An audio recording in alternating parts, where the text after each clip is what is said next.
Today we're going to be looking at the Game Boy player for the Nintendo GameCube.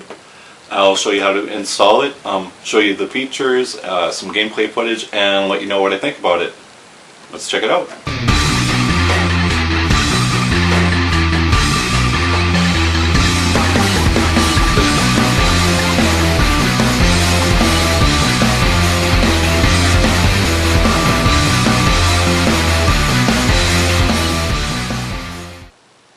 Okay, so here's a look at the packaging. You can see you can play Game Boy games on your television. Seem like you've never seen them before. Seal of quality on the bottom. Let's check out the back. Shows you some screenshots there. Interesting that it's got Golden Sun on there because Golden Sun really doesn't look that great on here for some reason. Unfortunately, I don't have a copy of that game right now to show you, but for whatever reason, like, it just doesn't look that great. Alright, but I will tear this open and then I'll show you how to install it on the GameCube. Okay, and then inside the package you get this. This goes underneath your GameCube. Connector right there. Nice Nintendo logo. Eject button on the side, cartridge slot here. Actually got a spot for a link cable so you can use a Game Boy Advance to control your games. That's a Game Boy player.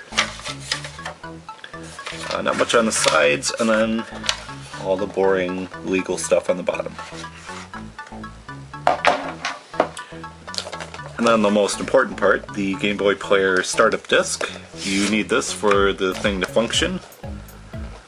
Comes in a smaller case, not a DVD style case like the other games. And what's great about this is it's even got a spot for a Game Boy Advance game. Maybe it goes in the other way.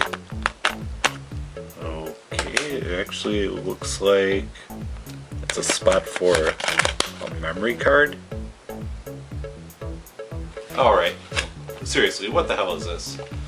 You know, this thing, there's no way to save the disc onto the memory card, and like the settings from the Game Boy player don't get saved to here, and it doesn't even work as like the backup save for your Game Boy Advance game, so why have a spot for a memory card? Why not have a spot for the Game Boy Advance game? Wouldn't that like make a lot more sense? The only thing I can think of is maybe they had these cases for something else and they just never used them, so they threw them in here. I don't know, but it doesn't make any freaking sense. Okay, so first thing you need to do is you need to flip over your GameCube and then take the door for the high-speed port off, like so. Oops. And then you're going to take your base unit here, and you're just going to slide it right into place. You can see that fits very, very easily. And then you just need to take like a flathead screwdriver or even a coin to tighten the screw. There's two of them. And what's nice about this is it doesn't require external power like some other accessories for other systems like the Sega CD or 32X. This, you know, draws its power right from the GameCube. And there, it's installed. Now we just have to hook up the GameCube to the TV and we can give this thing a test run. Okay, so we are hooked up to the TV, ready to go. I'm going to put in Castlevania Circle of the Moon. And actually before I start it up, I just want to show you the eject feature real quick. Sends a game flying out of there nicely. Nice that you don't have to lift up the GameCube every time you have to take out a game. You just put that in there like so. Pop in the startup disc. And turn on the cube.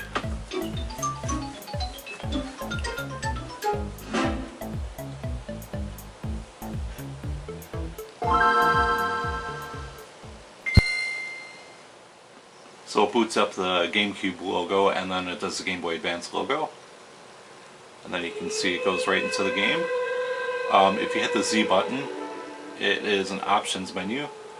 If you press A, you can change your game pack, which will, in essence, shut down the Game Boy Advance part of this, allow you to change game packs, and then you can restart the game. Then you have frames, which, you know, does nothing for the gameplay, just gives you something nice to look at on the sides. But it's cool, they have some that are like looking at a Game Boy Advance, and then they have like the more decorative backgrounds, like this ugly camouflage. And then this wood grain's, or this one's kind of cool, this little blueprint or drawing or whatever. They've even got, let's see, this one here kind of hurts my eyes. And then they got a nice space one too. That's very nice. Doesn't really fit with Castlevania. And then you have the option to change your screen size, which I usually put it on the large view like that. You can also configure your controller a little bit. Select button is X and Y, or select can be L and R. And then there's 3 screen filter options. There's soft, normal, and sharp. For the most part, I find that sharp is good. Sometimes I go down to normal. And then there is a timer too, I guess, if you want to limit how, like if you have a child or something and you want to limit how much time they play. I've never used that feature myself, but there it is. Now let's look at some gameplay. Okay, so we'll check out a little bit of gameplay footage of Castlevania Circle of the Moon here. Controls perfectly well with the GameCube controller. Never tried it with Game Boy Advance, that's just because I don't have the link cable to use it. But I imagine that works perfectly since it is the proper system. Oh, got a card right away. Awesome. And this works with Game Boy Color and original Game Boy games as well. It's just going to stick out on the bottom a little bit. But yeah, just pop it in. Okay, well, we're not going to bother with gameplay for that one. You can see that it works. So now we're going to change game packs. So press A. Do that. Hit eject. And we will pop in Tetris.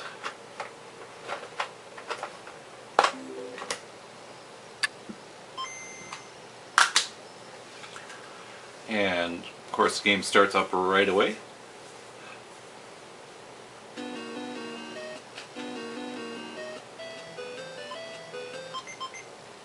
Oops, didn't mean to pause it.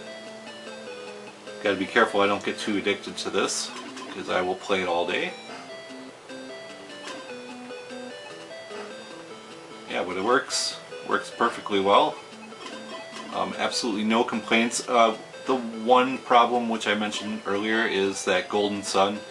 It just looks really weird. I can't really explain it too well. Like when you're on the world map, it's I don't know, the frame rate seems to be jittery or something, but it's not pleasant to look at. So I would actually recommend playing that game on a Game Boy Advance SP or DS.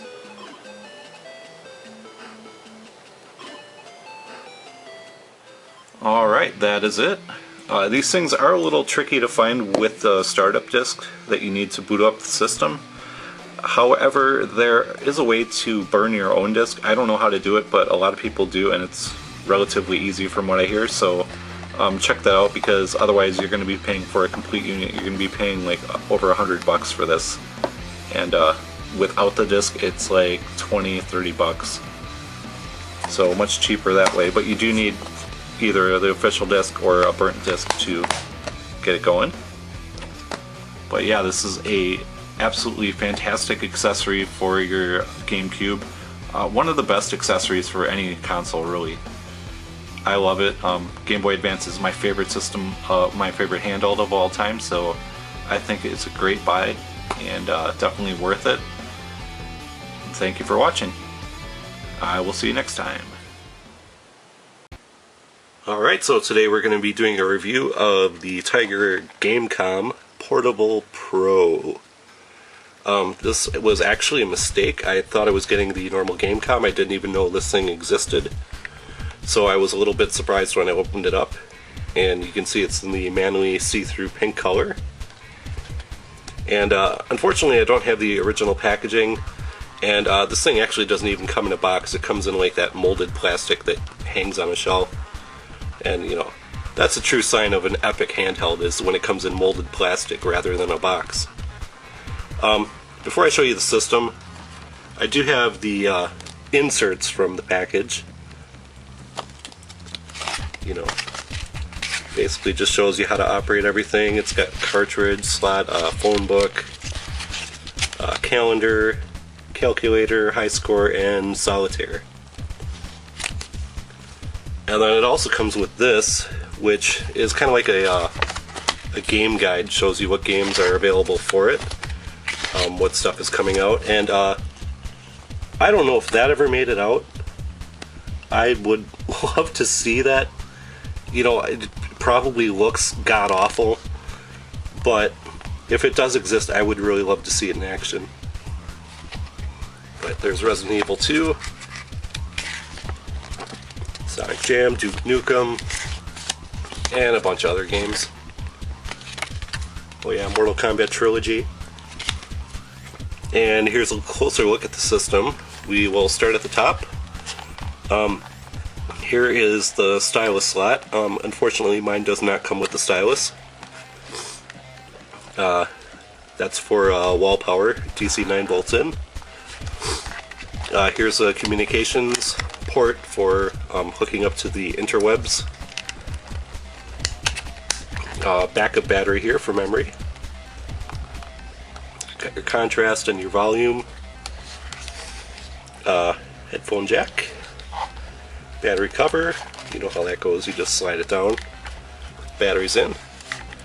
And cartridge slot. And you know, this smaller one only has the one cartridge slot. The normal GameCom has two cartridge slots, and it actually has the stylus underneath the screen. One speaker. D-pad, it's very stiff. I'm not a big fan of it. And 4 buttons, and they're kind of in a square pattern, which is a little weird. Used to diamond shape, or you know, having them all in a line. Pause button, menu, and power. Okay, and when this came out, it was actually a pretty revolutionary system. You know, it had the internet connectivity, actually had 2 cartridge slots, and touchscreen, so you know, it is very ahead of its time.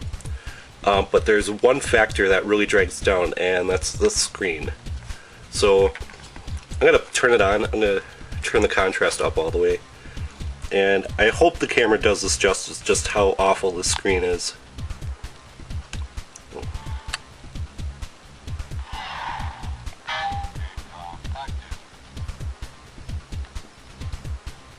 And obviously, you know, it's not backlit, so that's kind of an issue. But the screen is like, the animation is just like really choppy and blurry, so it's really hard to see what you're doing. And I'm not going to show all the features here, but you know, you got your cartridge, phone book, and this is a an extra DS stylus that I'm using here. Calendar, calculator, high score, and solitaire. And this thing does work with your fingers or with the stylus. And you know, this, it's solitaire. Nothing fancy.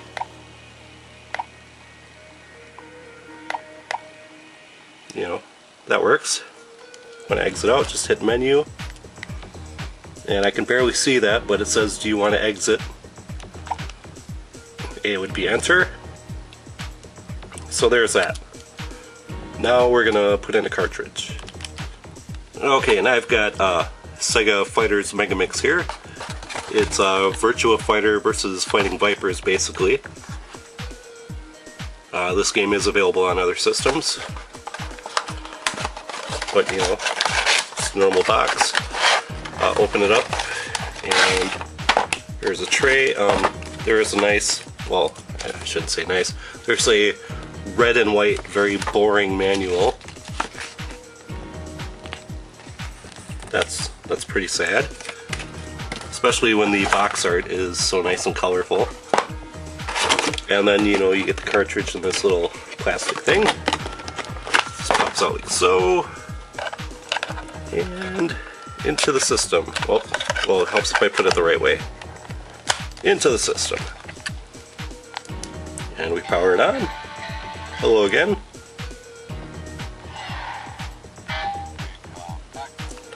Okay, so I'm really struggling here to get a good shot of the screen to show you some gameplay footage.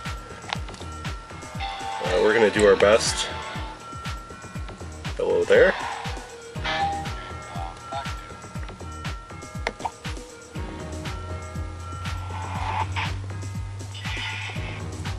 See the little animation of the cartridge going in there.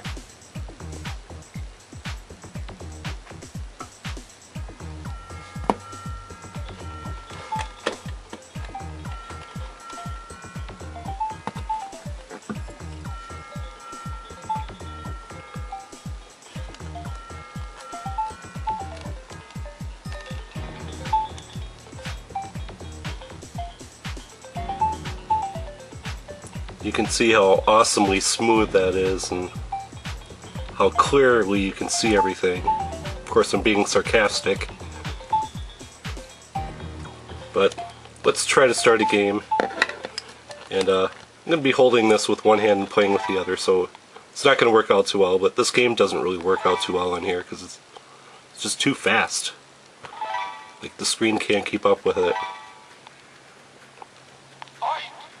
I mean, I'm looking through the viewfinder right now and I can barely tell what I'm doing.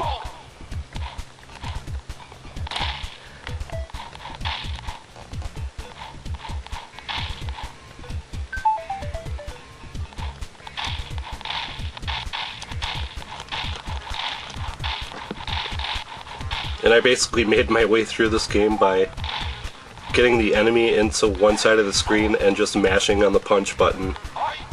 Because it's just so hard to see anything.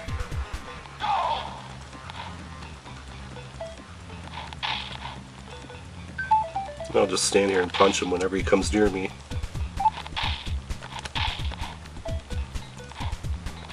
And like, I tried pulling off special moves with the D-pad, but the D-pad is very, very stiff. Like, it didn't seem to register any kind of diagonals or anything. Yeah, I won.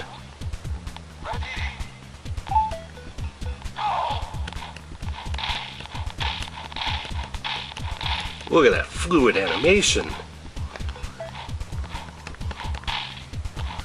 Just mashing on the punch button. I hope you guys can see this, because I can barely see it. Uh-oh. Yeah, but I think you guys get the idea. Okay, so that's the Tiger GameCom Pocket Pro. Could have been a great system, very innovative for when it came out, but the screen just absolutely kills it. I wonder if, you know, had they had put a decent screen on here, if, you know, things would be totally different nowadays with the handheld gaming market. Who knows? But, yeah. Anyways, hope you guys like this review. Thanks for watching, and I will see you next time. When the Game Boy Advance was first announced, Nintendo fans everywhere were very excited to finally have a brand new handheld rather than an update to the old hardware. And when it came out, you know, everyone loved it. The shape was excellent. It felt really comfortable in the hands, had nice graphics. One major issue with it though was there's no backlight. Now for most games you could kind of angle it a little differently and you could get by. But if you're playing a game like this, which has extremely dark graphics, it can be very tricky. And, you know, back then we didn't have stuff like the DS or the Game Boy Player or even the Game Boy Advance SP. So you either had to park yourself under a lamp or buy an attachment for your Game Boy Advance. So here is a closer look at the Radica Gamester floodlight. And unfortunately I don't have the original packaging. You know, I tossed that out a long time ago along with the manual. But you can see up here it says Gamester, not Gamester 81. This button right here kind of little test for the light. You can see the light is pretty bright. It actually has this, well, it doesn't hinge. I'll show you that in a minute. These things connect to the Game Boy Advance, and I'll show you that in a minute. Open this up, and you can see the battery pack compartment here. And unfortunately, this is one of those that uses a screw. You know, the plus is that you're not going to lose the battery cover most likely, and you know, it's less likely to break. The bad news, you know, the bad thing about it is that you have to use a Phillips screwdriver every time you have to switch out the batteries. And this thing goes through batteries in about 7 hours. Got your on-off switch there. That's self-explanatory. And this, you can see there's a cutout for the screen. And then, oops, this hinges that way, so you can adjust it to your liking. And then, you remember I showed you these two things here. You push in, and what you're going to do is push those in and then line them up with the holes on the top of the Game Boy Advance. Whoops, right there and there. So let's do that. Try to keep this all on camera.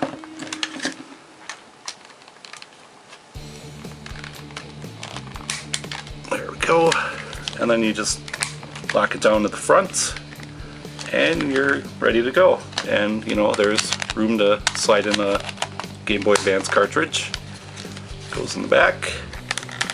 Put your light up. Turn the Game Boy on. And then you can turn on the light. And we turn off this external light, so I think we'll get a better view of it. So as you can see, this thing gives off very good light here. I wanted to do some gameplay, but I'm having a hard time finding a good position where the light doesn't shine off the screen, because it actually doesn't glare that much if you adjust it just right. But you can see it lights up the screen very, very well. It's easy to see what you're doing.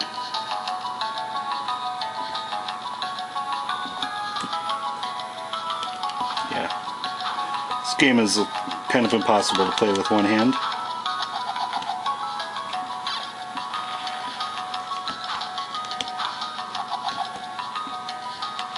But you get the idea, you know. Very good. Very effective if you want to play the game on the original hardware. Ooh.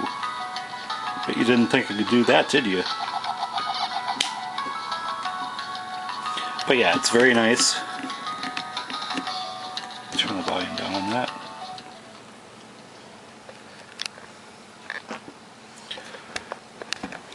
But yeah, as you can see, it's very nice, very bright. Unfortunately, it does make it a bit top heavy, and it kind of reduces the portability of your system. And like I said before, the other drawback is that it drains the batteries in about 7 hours. But yeah, if you are interested in playing games on the original hardware and you're having problems with the light, you know, this is a good solution. And you know, you can find these online for pretty cheap nowadays, because this system is kind of considered obsolete now that we have other options. But yeah, that's about it. Thank you for watching, and I will see you next time. Today I'm going to be reviewing a game called Iridion 3D for the Game Boy Advance. This was actually a launch title for the system. Came out in 2001, developed by Sheenen, and published by Majesco Sales Inc. And this game sports some impressive 3D visuals. What they do is they use pre-rendered 3D backgrounds, and the game looks really good in motion. Let's take a closer look. And here's a very nice, if unnecessary, intro. I don't know about you, but when I'm playing a shoot 'em up, or a fighting game for that matter, I really don't care about the story.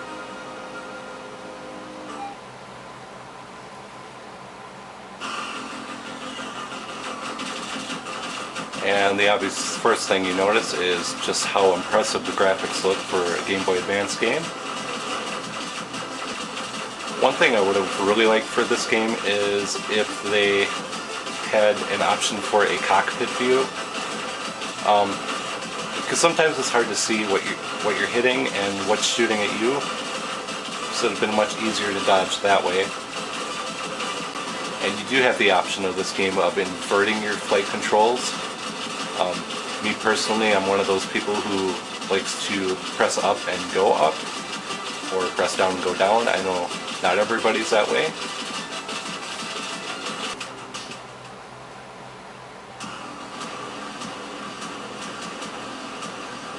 And here's a look at the first boss, and wow, very, very impressive. This guy's really easy though. Pretty simple pattern. Eventually, after you hit the core enough, the energy beams or whatever in the middle get exposed. Just gotta hit those a few times, and the stage is over.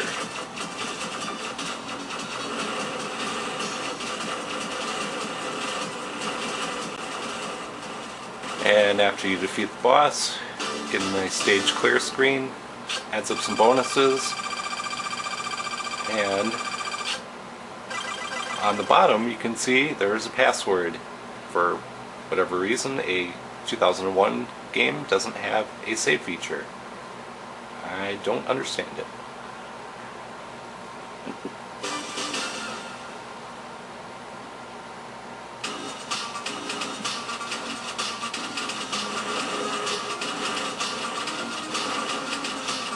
Now stage 2 is where the problems really start creeping up in this game.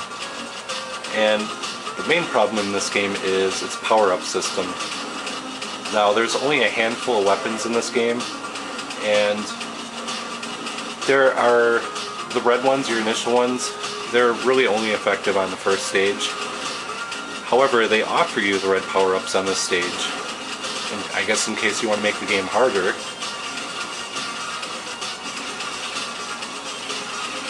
And the green ones here, they do a little bit more damage. But you really only have, you know, about 5 different weapons, and you can upgrade them to make them twin fire and to shoot a little faster, but that's about it. There are no bombs, no special attacks, no shields. Pretty much what you see is, oh, what you get. And whenever you die, you don't lose all your weapon power, you just go down one level. So if you've got like a level 3 green blaster here, you'll go down to a level 2. And one thing that's particularly annoying is not only are there very few weapons to choose from, but they don't give you a lot of power-ups in each level. There's, I think, a total of 3 in each stage. And, you know, I played through a few TurboGrafx shoot-em-ups in the past year, some really good ones. And, you know, they're very generous with the power-ups, and they have a lot of variety to them. You know, they don't look that much different from one another, and sure, some of them do more damage than others, but you really don't know until you actually experiment with them. So it's kind of annoying. And the stage 2 boss isn't quite as impressive as the first one, but it's still very cool. And depending on what weapon you pick up, this fight can last about 30 seconds or it can last about 2 minutes. And that's one of the big problems with this game is you pretty much have to know beforehand what weapon is ideal for what stage. Now other games may have you do that, or you know, one weapon may work better than the others, but they're a lot more generous with the power-up, so if you make a mistake, you'll have a chance to still power up before the boss fight. Here you may downgrade a weapon and never be able to upgrade it until the next stage.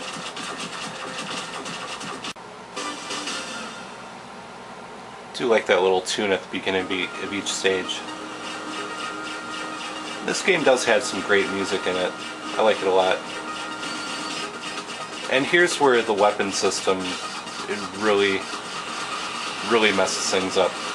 Because if you don't get these gold weapon power-ups, you're pretty much not going to be able to destroy anything on this level. And like I said before, you know, you only get about 3 power-ups per stage, so if you've missed 1 or 2 of them, you're going to have a really hard time getting through this stage. And this game has 7 stages altogether. You know, pretty short, but pretty challenging, and with the password system, you know, it's going to take a long time to get through this game. Just because you're going to have to keep replaying the same stuff over and over again. You know, just like the NES days. Oh hey, I actually blew up something.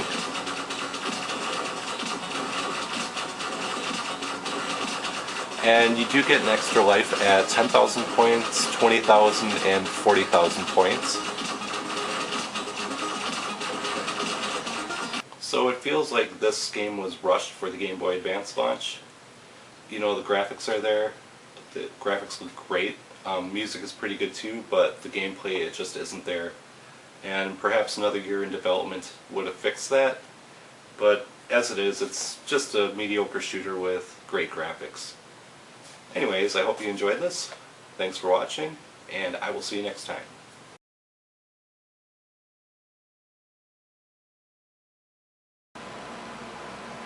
Whenever the words Konami and Vampire are mentioned in the same sentence, people generally tend to think of the Castlevania series. However, Konami tried to change that in 2003 when they released Boktai, The Sun Is In Your Hand. It was a revolutionary title that blended action, stealth, and even some RPG elements. The game also had a unique solar sensor which would use solar energy from the real world to defeat vampires in the game. Those who didn't mind taking their Game Boy Advance outside were treated to one of the best games on the handheld.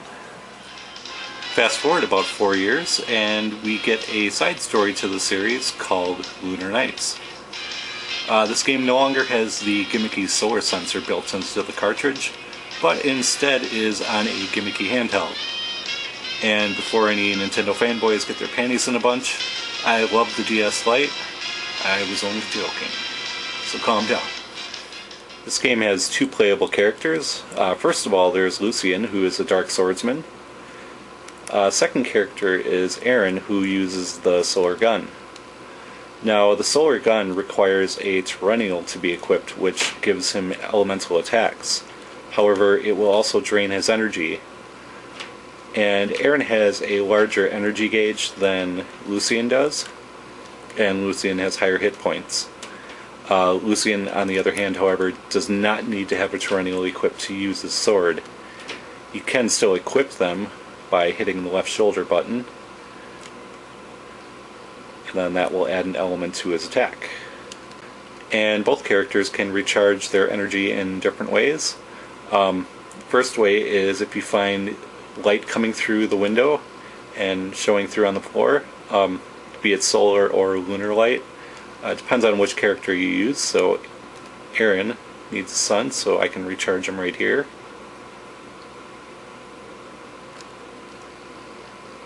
And there is a day-night cycle in this game too. You can also restore energy by finding sun crystals, which will release terrabugs that refill both your life and energy gauges. And you also have the ability to block attacks. By hitting the B button, you'll raise your shield. There is also a trance gauge underneath the life and energy bars. And when this is filled, a little touch icon will appear in the lower left corner of the screen. And by selecting that, you can use that character's ultimate attack for their Tyrannial they have equipped. And they usually have special instructions for each one. This one, got to use the stylus and make a tornado.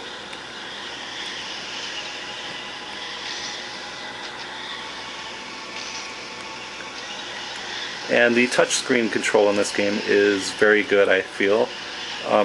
You know, it doesn't seem tacked on or anything. It seems like it's there for a reason. In between dungeons, you'll be able to go back to the mansion and upgrade your weapons or change the climate.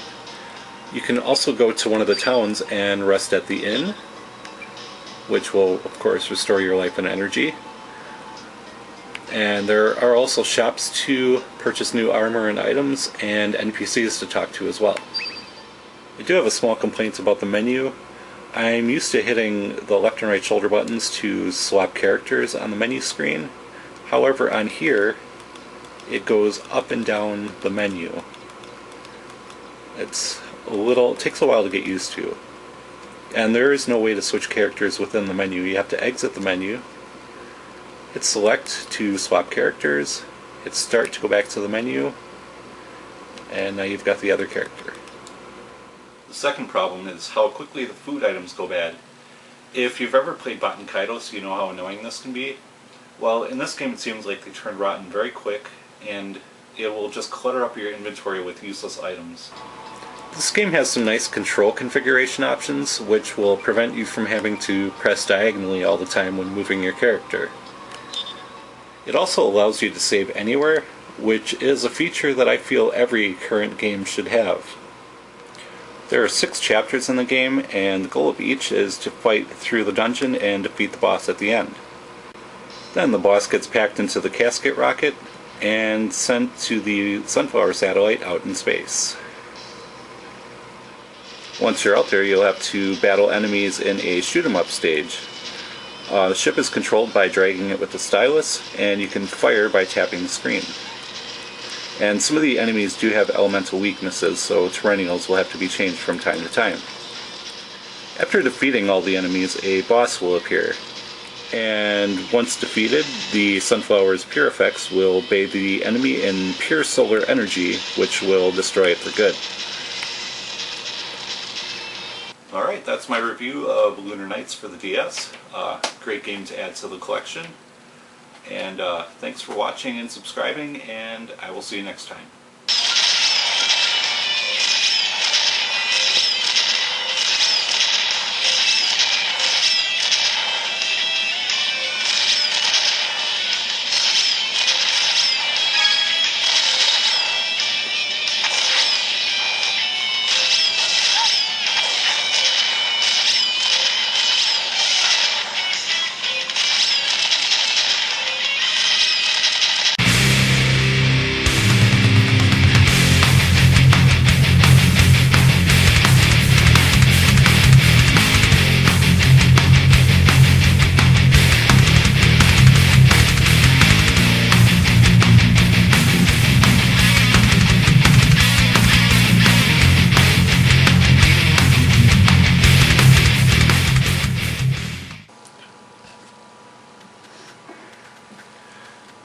Alright, this is a review of the stupidly titled Gran Turismo for the PSP.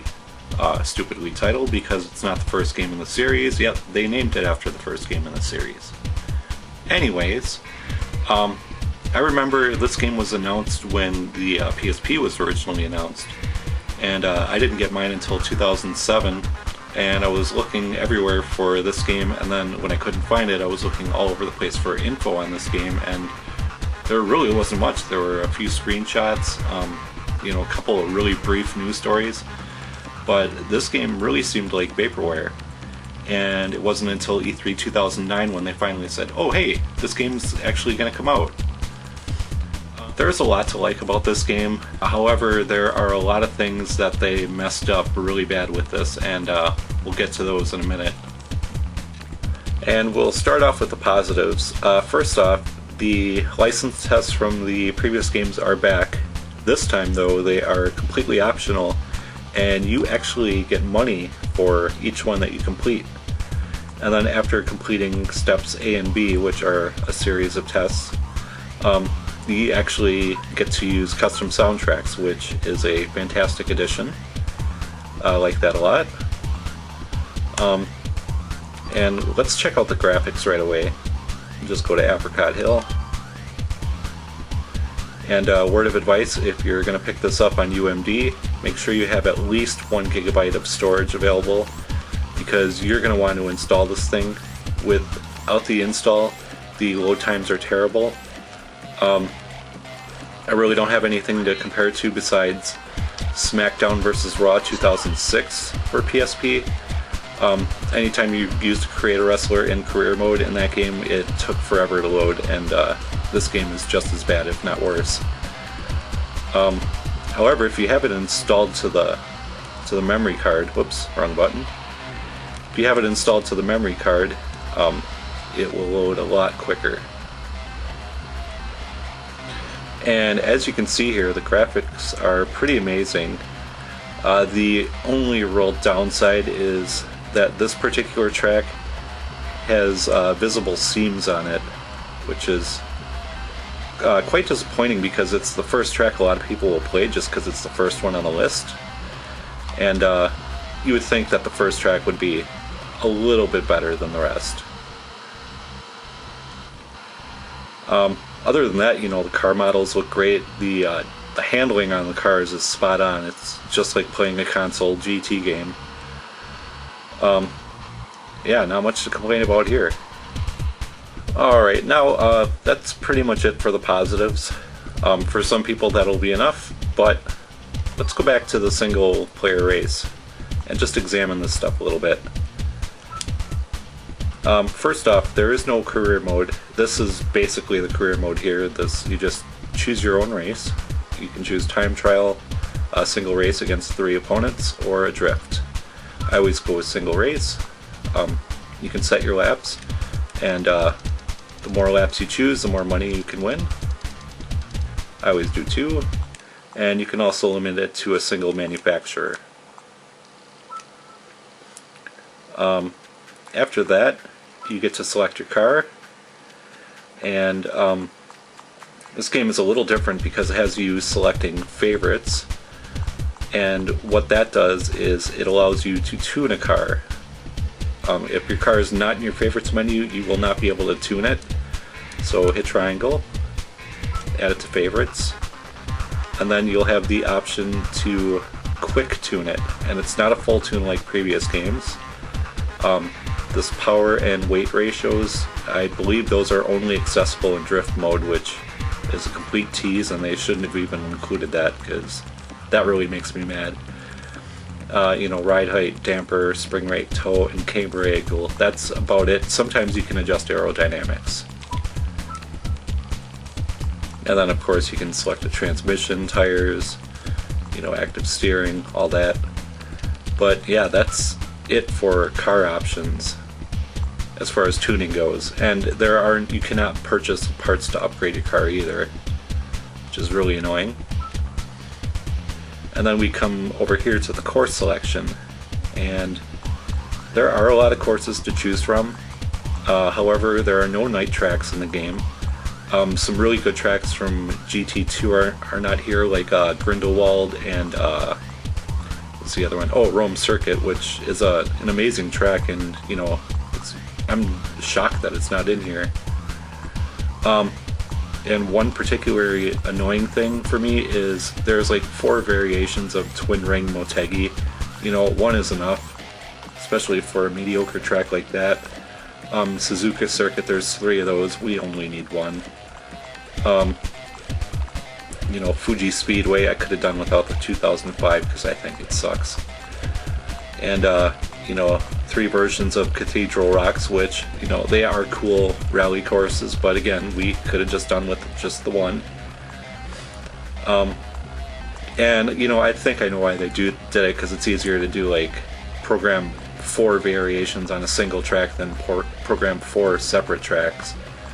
But you know, they could have done this a lot better.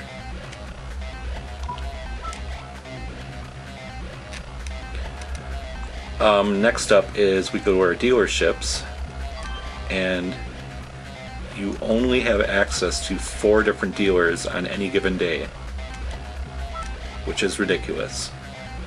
And you may not even have access to all their cars right away. It really depends on what day it is on your game.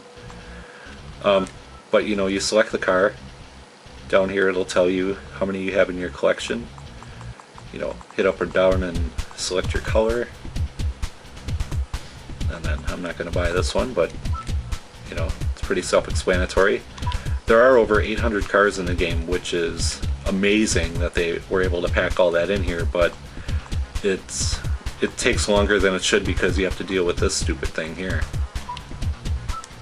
So that's a big thumbs down on that. And that's pretty much it for the review. You know, this game, it has, like, you see the potential there. You see, like, all the things they did right with the handling and the car models and the tracks and stuff. But, you know, it feels like the shell of a game. Like, there's no career mode. The dealership system is completely wonky and pretty useless in my opinion. There's no tuning options. You can't buy parts. It's just it's kind of a mediocre game wrapped up in a really, really pretty shell. And, you know, it makes you wonder, like, why did it take 4 years for this game to come out? I think the reason for that is just because they were stubborn and didn't want to hand this game off to another developer. And, you know, I think the game would have benefited from that, because then, you know, they would have been able to get this game out quicker, and Polyphony would have been able to work on GT5 and get that out quicker, and I think both games would have been a lot better for it. Unfortunately, this is what we have, and, you know, as of right now, we don't even have Gran Turismo 1 and 2 as PSN downloads for PS1 Classics, and that's a shame, because those are fantastic games, and they're way better than this game will ever be. Yeah, that's pretty much all I have to say about this. Thanks for watching. See you next time. So today I have an interesting controller to review. Now I checked out the packaging. It looks like it's called the Pro Racer, but then it kind of has like a V in it, so it might be the Pro V Racer, but it's made by Radica. It's also called Gamester. So I guess it's like Radica Gamester Pro V Racer. Anyways, according to the package, it's for PlayStation 2, but it actually works for PlayStation 1 as well. You can see it's got a very, very interesting design. You know, you hold it with your right hand here and you have access to all the buttons up here. You know, start, select, mode, that turns your analog on and off. D-pad here. This D-pad is kind of in a funky position. But, you know, in racing games you won't use it that much because you actually steer using this here. And this is analog control. You know, I tried this out in Gran Turismo 2, and, you know, if you don't turn the mode button on, it's just like all or nothing. Like, you'll get nothing, nothing, nothing, and then all of a sudden your car will just go, you know, turning way to the right. You know, same thing the other way, but once you turn that on, you know, you'll have true analog control. And, you know, I'm actually used to using the D-pad for Gran Turismo, so it's going to take me a while to get used to, but I will mess around with this a little bit more. You can see on the back you got the shoulder buttons here. They're kind of in strange positions, and you can see there's a sticker on there as well. This is Radica Gamester right there. Came out in 2000. Left 1, left 2, and then right 1, right 2. And I find the right 1 and right 2 buttons they're in a good spot, but they're really small, and it's kind of hard when you're not looking at them to distinguish one from the other. So, I don't know. I just try to map out the buttons so you don't have to use them.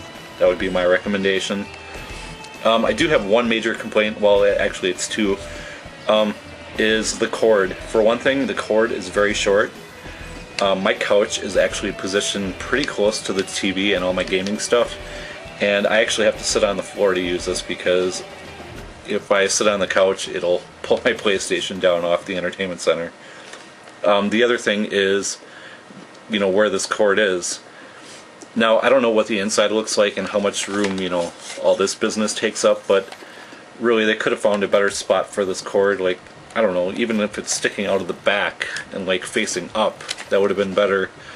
Because facing down here, you know, I think after extended use I might inadvertently like break the cable, and you know, if it was the same length of cord but coming out of the top, it would make a big difference, because you're losing, like, you know, what, 6 inches there just having it face this way.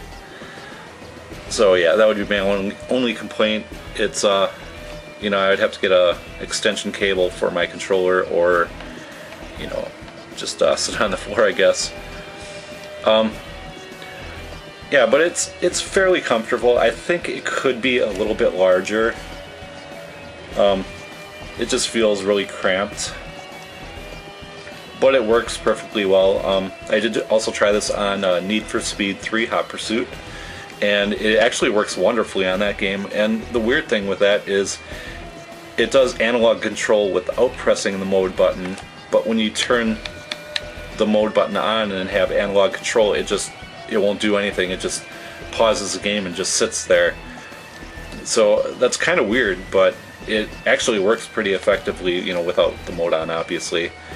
And yeah, I was having a lot of fun playing that with this controller. So I'll probably throw in some gameplay footage at the end. But yeah, it's a very interesting controller. I got mine for like $3 at Goodwill. You know, if you find this for, you know, cheap, I would actually recommend picking it up, giving it a try, because even if you're not going to use it, it's just such an interesting controller that I think it's worth owning. But yeah, that's pretty much it. Thanks for watching, and I will see you next time.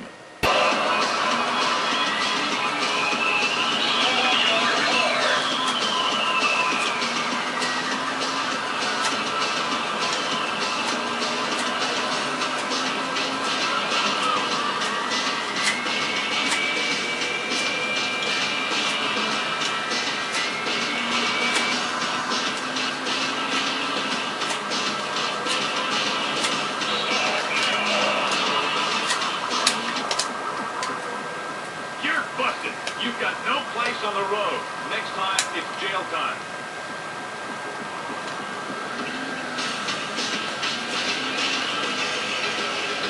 Oh man, how'd the guy get ahead of me? Didn't even notice him pass me.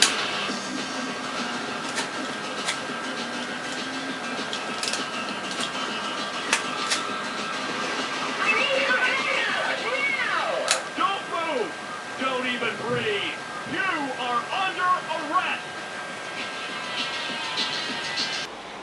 Alright, good morning. Why am I standing outside? Well, we just had our first snowfall here in Wisconsin. Thought it'd be some nice backdrop for the intro here. But anyways, I wanted to take a break and talk about the Final Fantasy series. Series I've spent like over thousands of hours playing through it. Was my favorite series for a long time. Yeah, but I thought it'd be cool to take a look back at all the games and just give you my brief opinions on them. And I pretty much finished every game on this list with the exception of, like, you know, Crystal Chronicles, Tactics Advance 2, and what's that? Final Fantasy 13. So let's take a look. So I had first played this one on the Final Fantasy Origins collection on the original PlayStation, and it's a pretty good game. You know, obviously, since this originally came out back in the NES days, and it was the first in the series, it, you know, wasn't the deepest story or deepest battle system, but it was still really good. And it was pretty challenging too, and probably not something I'd ever go back and play again, but I did enjoy it.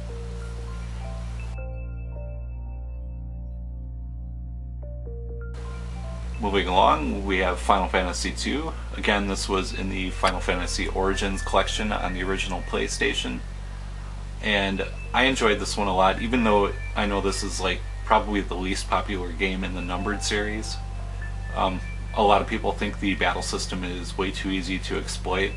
And, you know, I guess while it is, I never choose to exploit it. I'm not really into exploiting battle systems. That's not my thing. I enjoyed the game a lot. The story is a little bit deeper than the original Final Fantasy, and overall it's a pretty good game.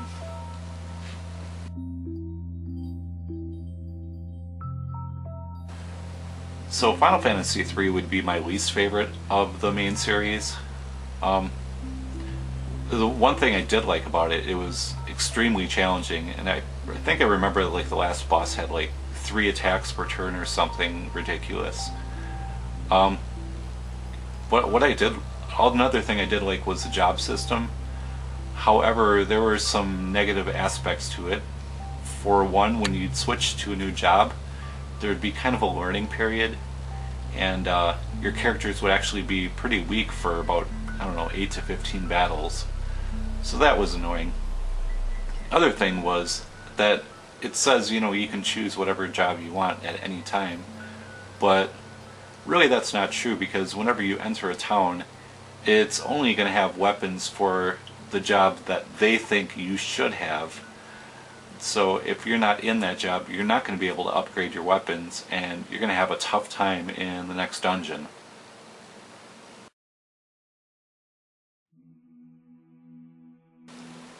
And then we have Final Fantasy IV. I had originally played this on Final Fantasy Chronicles on the PlayStation, and it was a very, very challenging game. And I actually got stuck, I'm not sure what the name of the place was, but I kept running out of ethers, so I kind of gave up halfway through the game. And it wasn't until the DS remake years later that I finally finished it. And a lot of people claim that the DS remake is more challenging, the more challenging game of the two, and I actually thought it was easier because, you know, you have a map on the bottom screen to show where you are in the dungeons, and what made the PlayStation version so tense is because I really had no clue where I was going. Another thing about the DS version is you get free items when you clear the dungeon map, get 100% on it. And also the augment system, which allows you to have extra abilities for each party member. A lot of times you do have to go out of your way to find them, but they do make the game a lot easier. You know, still not a bad game. It was excellent. One of my favorites in the series, actually. And if you have a DS or a PSP, I highly recommend picking up Final Fantasy IV.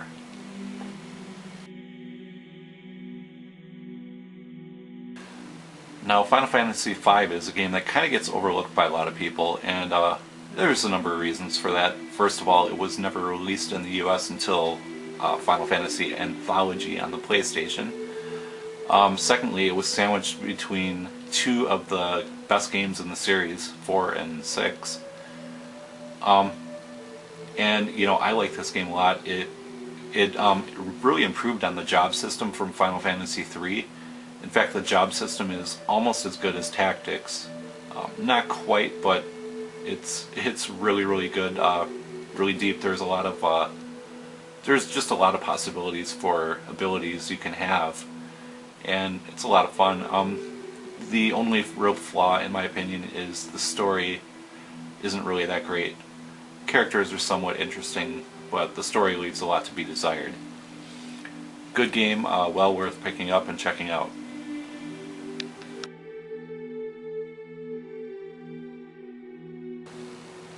Final Fantasy VI is another game I missed out in the Nintendo era, or Super Nintendo era, I should say. I did play it on the original PlayStation and then later on the Game Boy Advance. And this is actually my favorite numbered game in the series for many reasons. First of all, the story is just excellent. It has lots of memorable characters, and I really love the combat because the characters all have their own sets of abilities, but at the same time there is also a very flexible magic system through you know, learning magic through espers. So it has a nice balance to it, and the music is one of the best soundtracks in the series, hands down. I used to own the soundtrack and listen to it a lot. If you're looking for a good place to start in the series, I would say this is the best one to start with.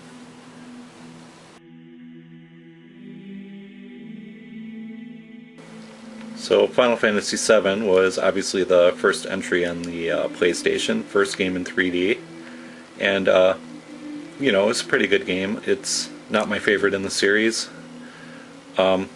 The moment at the end of Disc 1, however, is probably one of the best scenes in video game history. Yeah, it's a pretty good game. I'm just not blown away by it like everybody else was, probably because it wasn't the first game I played.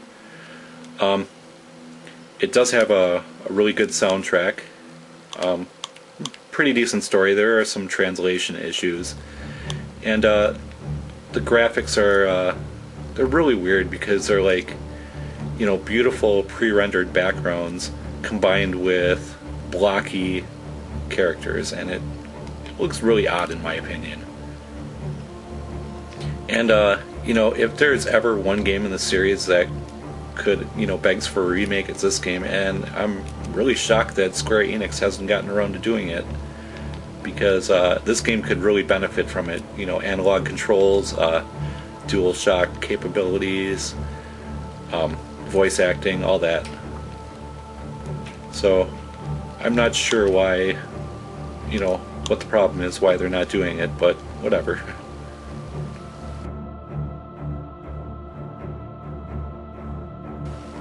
And then there's Final Fantasy Tactics.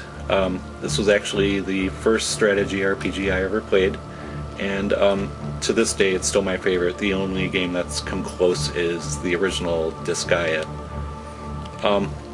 And the game is just a blast to play. It's incredibly deep, and I've played through both the PSP version and the original PlayStation version multiple times, and probably logged more than 700 hours into this game, and I never get sick of it and never gets old.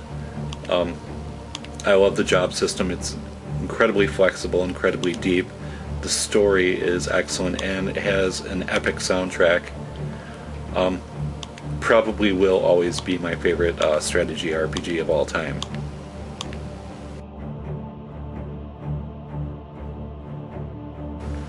Now, this was actually the first game in the series that I played.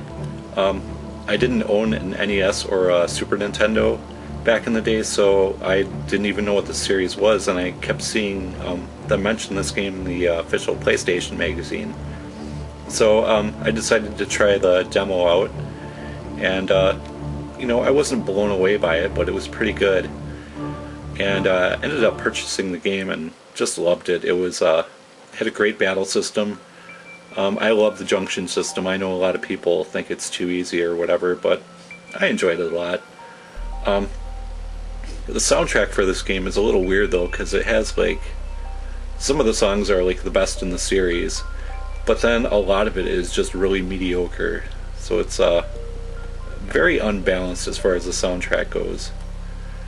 But I really enjoyed the characters. The graphics were amazing for a PlayStation game, and they still look pretty good to this day. And I like the fact that by the end of the game you just feel uber powerful. For a long time this was my favorite game in the series, although it was replaced by 4 and then later on 6. But, you know, it's always something that I'm going to enjoy.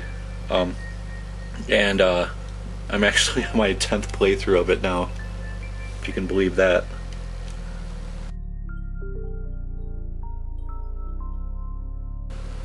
The final installment in the Final Fantasy series on the PlayStation 1 was pretty amazing. It was basically like a kind of like a tribute to the previous games in the series, and it was a lot of fun.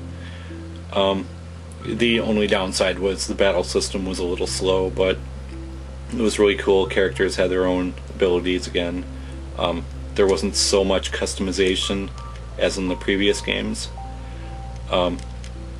Yeah, and overall just a really fun game, really likable characters, and the soundtrack was just phenomenal. One of my favorites in the series.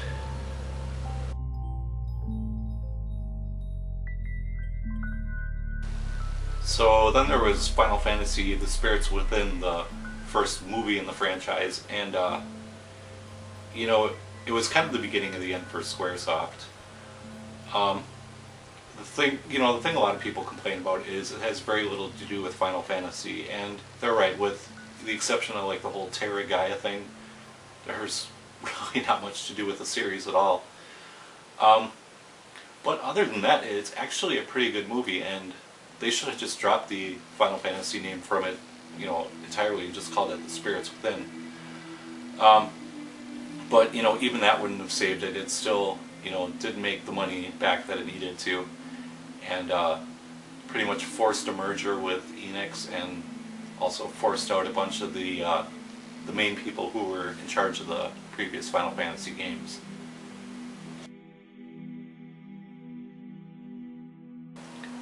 Final Fantasy X was actually the third game I picked up for my PlayStation 2, and I had been waiting for this game. I was very excited about it, and it did not let me down. It had a great story, great characters, even though Yuna's voice acting was pretty bad. Excellent music, and the combat was just amazing. I liked it because you could take your time if you needed to, but if you didn't feel like taking your time, it was a very fast-paced battle system. It was also really cool how flexible the limit breaks or overdrives were, and cool that you could summon your Aeons and you could actually give them commands in battle. About the only downside to this game is some of the side quests to unlock the ultimate weapons were a bit annoying, but otherwise an excellent game.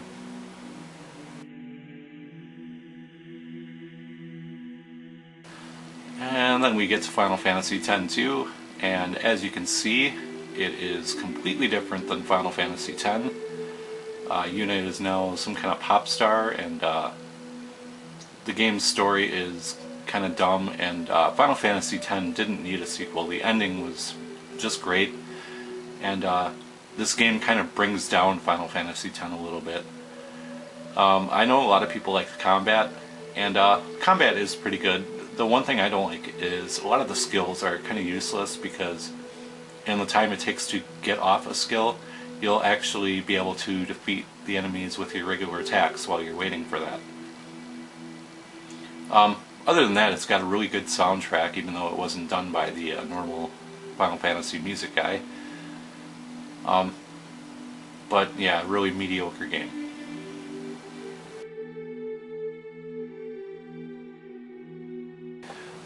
Final Fantasy Tactics Advance is one of the most disappointing sequels I've ever played. For a lot of reasons. For one, the story is very simplistic. The main character gets sucked into a fantasy world and wants to go home. That's pretty much it to the story. But the big thing is the battle system, the combat. It just seems like it was really dumbed down for the Nintendo audience. Like they thought that no hardcore gamers played Nintendo systems, and they just made everything too easy, too simple, and the music is pretty terrible in this one too. I don't like it at all.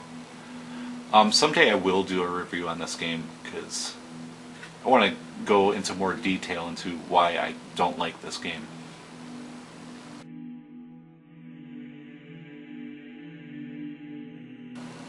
Okay, now this one, I admit I only spent like 2 or 3 hours on it, and I really wasn't enjoying it at all. The combat was really annoying with the stupid ring that you had to stay inside, and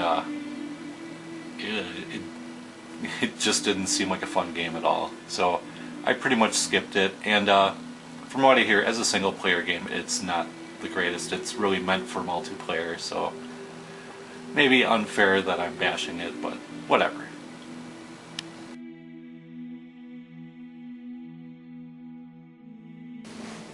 And then there was Final Fantasy VII Advent Children. Now this was actually better than the Spirits Within in some ways, and a lot worse in others.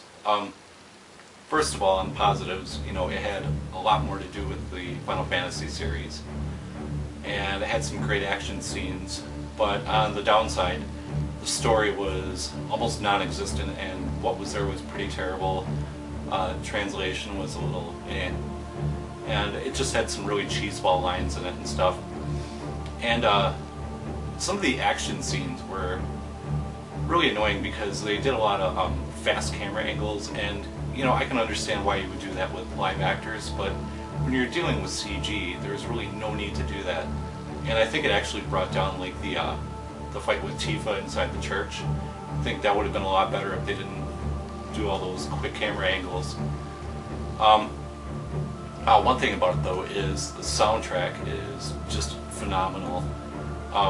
They redid a lot of the songs from the original Final Fantasy VII, and my favorites were Tifa's piano theme and the metalized version of One Winged Angel, which was just amazing.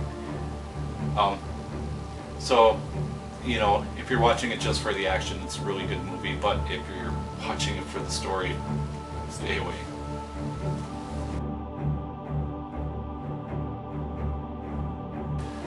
And then we get to Final Fantasy XII. I really enjoyed this game the first, I don't know, about 15 hours or so. And then after that, the story just kind of disappeared, and you know, all you were left with is just a really monotonous, boring dungeon crawler that pretended to be an online RPG, and it was just a turn-based battle system. And you know, you can run around in battles, so you would think you'd be able to evade attacks, but you really can't. Yeah, overall it was just a really boring game, and yeah, that's it.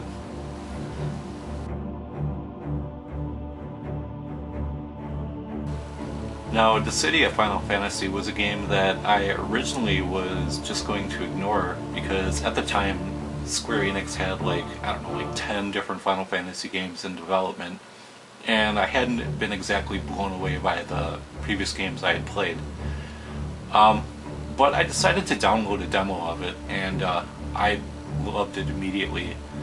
And you know, picked up the game day one, spent like 200 hours playing it, and it's a fun game. You know, the combat is really simple, but you know, it's really deep with the battle abilities you can use, and all the equipment you can find, and moves for the characters that you can unlock. So overall, it was one of the few new games that I really enjoyed after Final Fantasy X. Actually, it was the only new game I enjoyed after Final Fantasy X.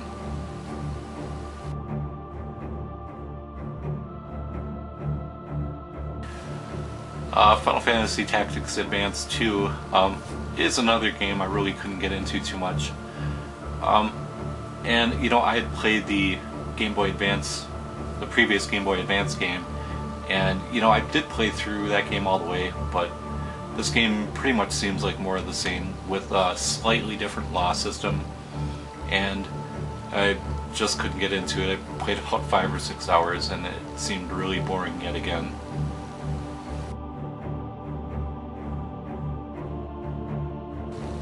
Now, Final Fantasy XIII, I haven't played this one. I really wasn't too excited about it after pretty much wasting my money on Crystal Chronicles, Tactics Advance 2, 10-2, and 12. So, you know, I wasn't about to waste any more money on new games in the series when the previous ones had disappointed me so much. From what I hear, it's a pretty mediocre Final Fantasy game. Of course, the graphics look amazing, but, you know, it's just a really linear quest, and it doesn't sound exciting at all. Alright, I hope you guys enjoyed watching. Someday I probably will do some reviews on some of these games. There are a lot of games in this series that I have a lot to say about, both good and bad. Get around to that someday, but till next time. Alright, been wanting to talk about this controller for a while. Decided to do it now because people have been bringing up the N64 controller, and for some reason whenever I think of the N64 controller I think of this one. Main reason being because I think they're both innovative but highly crappy at the same time. And you know, I'll probably just pissed off a bunch of people with that, but oh well. But I will go through and, you know, tell you what I like about it and what I don't like about it. First of all, you can see it's shaped just like the Knight's pad for the Saturn, or the 3D pad. Has an analog stick up here. I'm not a fan of that. It's supposed to give you grip, but it's very easy for your hand to slide off. D-pad is okay. It's a little mushy. Not the greatest. Start button's down there. Pretty good location. You know, you can just swivel your thumb down and reach it pretty easily. We'll get to that in a little bit. And then, you know, you have your 4 face buttons. Kind of interesting, they went with only 4 considering the Saturn standard controller had 6. But they did add some analog triggers on either side, and it's pretty cool. They're, you know, they end up right where your fingers would naturally line up. And then you have this spot here, and this is where your memory card or visual memory unit goes. Just slides in right there, and you can actually put in 2, or you can put 1 memory card in and then 1 rumble pack. And that's one thing I don't like about it, is the rumble is not built in. And I know when this came out, you know, Final Fantasy VIII was releasing, and that had, you know, rumble support. So, you know, rumble was out there. Maybe like it was around too late in the development cycle of this and they couldn't implement it into the controller, or maybe they just wanted to make a little extra money. I don't know. But once you pop the VMU in, you can see the screen of the VMU on here, and it actually, you know, rotates upside down so you can read it, because normally, you know, that's right side up. And, you know, if you actually have batteries for this thing, you can play your little mini games on there, but you actually flip it upside down to put it in there. And then, you know, when your game comes on, you'll get like, you know, different things depending on the game. Some games just give you a little symbol for the game. Resident Evil Code Veronica had my favorite usage of this. What they did is they put your health down here. So instead of like having it on screen, because I know a lot of people don't like, you know, HUDs on their games because they say it ruins immersiveness or whatever. It doesn't bother me, but anyways, rather than going into a menu to check your health, you can just glance down at your controller real quick, or, you know, hold it up to your face real quick and see, oh hey, my health is still really good. So that's cool. And then like NFL 2K games let you choose your play rate from here, so your opponent had no idea what you were picking. So, you know, that's pretty cool about it. Here's one thing I really don't like, is the cord comes out of the bottom. And I can understand why they did that, because they have all this crap right here. I mean, really, I would have preferred maybe they sneak it in back here or something. They do give you a little notch to put it in. So, you know, that's okay. Yeah, one other thing I don't like about it is, I don't know, it seems to go against the flow of the way controllers have been going around this time. It seems like you have to hold your wrist kind of close together, and I just find it completely uncomfortable. Like, if you look at the Saturn controller, your wrists kind of go outwards a little bit, and it's a very comfortable controller. Same thing with the DualShock 1 or 2. Again, your wrists kind of go outwards, and it just feels very natural, very comfortable. So, you know, those are both really good for extended use. This one, you know, it's just totally uncomfortable. My hands start to cramp up after a little while. So, you know, if I'm playing like Skies of Arcadia or Grandia 2, it's not a big deal, but like any kind of fighting game or action game, it gets a little annoying.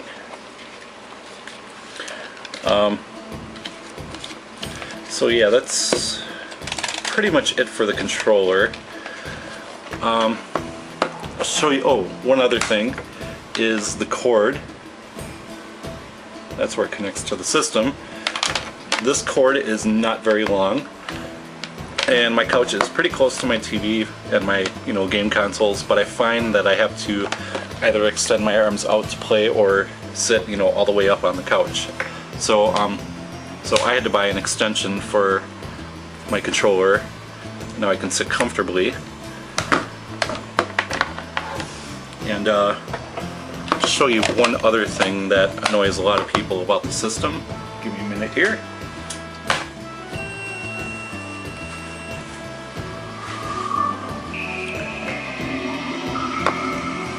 Ah yes, that annoying beep. A lot of people can't stand that sound. What that is the VMU's batteries are dead. You know, the system's just telling you that, and unless you're rich, you're gonna hear that all the freaking time. But what's cool about this controller is the fact that you can hook up, you know, 2 memory cards to it at once, and you can hook up 4 controllers to the system, so you actually can have 8 memory cards hooked up to your system at one time.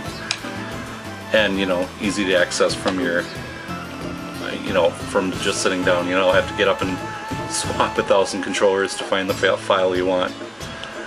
You know, so that's pretty cool.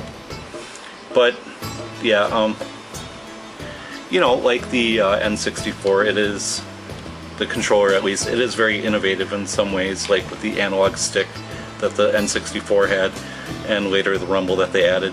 But, you know, I just felt that one was designed poorly. And same thing with this one, you know, the VMU, the little screen in here is very, very innovative. It's very cool. One of my favorite things about the system, and I love the Dreamcast, but this thing is just really, really uncomfortable for extended use. But yeah, I do love the Dreamcast, so it's an excellent system. But yeah, that's it. That's the Dreamcast controller. Hope you guys enjoyed watching, and I will see you next time. Okay, today we're going to be looking at the DSi XL. This, of course, is the box for it. It's actually the third DS I've owned. I had the original silver one, the really uncomfortable thing, and then I upgraded to the DS Lite. It was a huge step up. Unfortunately, I had to get rid of it, but now I have this one, and you know, it's another big improvement over the predecessor. So you can see on the box the screen 93% larger, and it does include 3 pre-installed titles, which I haven't played either one of those. And the photo clock, it's just a clock with a photo on it. I don't know if you can call it a title. You can see on the back, it shows you the original size of the DSi, and then with the new one, how big it is comparatively. One thing I don't like about the box is I remember, like, game systems, like, they used to have like just a ton of you know, game screens on the back of the box, and I really miss that. Like, a lot of consoles don't seem to do that these days. But that's the box. When you open it up, you're greeted by the quick start guide, and you're like, holy crap. But then you take it out of the bag and you realize that yes, it is in fact just a little quick start guide. And then you have like all this stuff in here, Club Nintendo, warranty stuff, and then you have the operations manual, which makes up the bulk of it. It's actually not that big though, because it's in several different languages, so like, you know, each section is only X amount of pages long. So there's that. In addition to that, you get this really, really nice stylus. I like this a lot. If you're not taking it on the go, it's really nice to just use this while you're sitting at home. So that is very cool. And then you have the system. Oh, before I go on, it does come with a charger too. It is different than past DS chargers, so you cannot use old ones with this one, or vice versa. It's similar to the PS1 adapter. You know, this swivels out, plug it in. It's a, you know, a decent sized brick, but it's not too big. And then that end just goes into the DS right on the top. And here's a look at the system. It is quite a bit bigger than the DSi. I don't have a DSi at the moment to compare it to, but I do have some other systems. Here's a Game Boy Advance. Let's see, it's a bit bigger than that. Also the PSP, which is actually about the same size.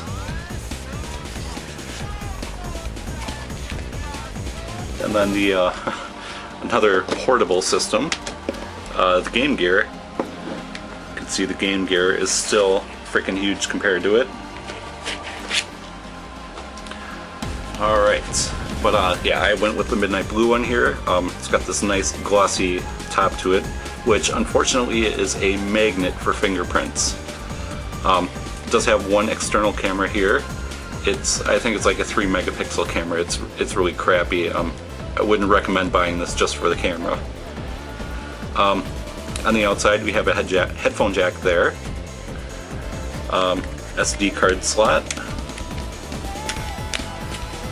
which is actually new because the DS Lite and the original DS didn't have that. They had a Game Boy Advance slot.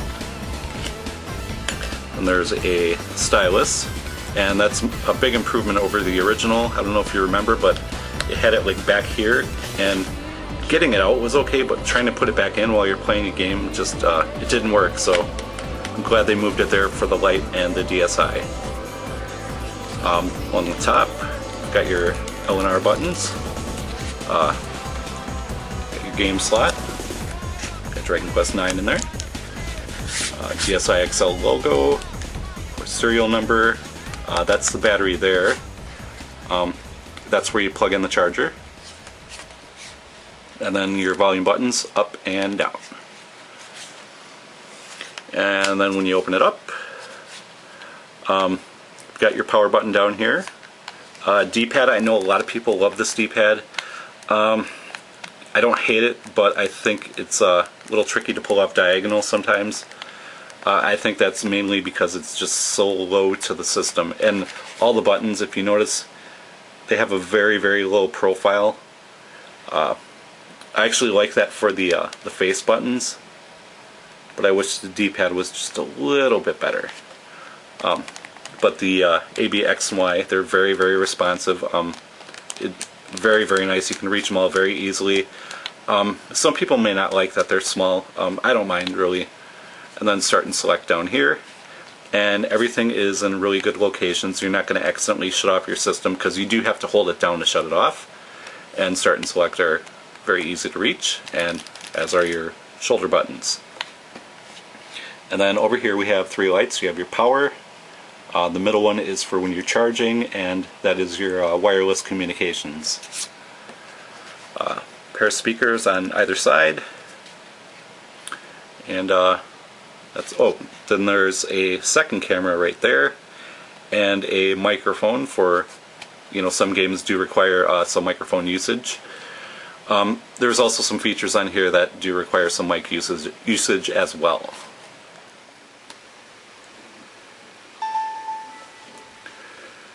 Okay, and it's got a really nice backlight in this thing.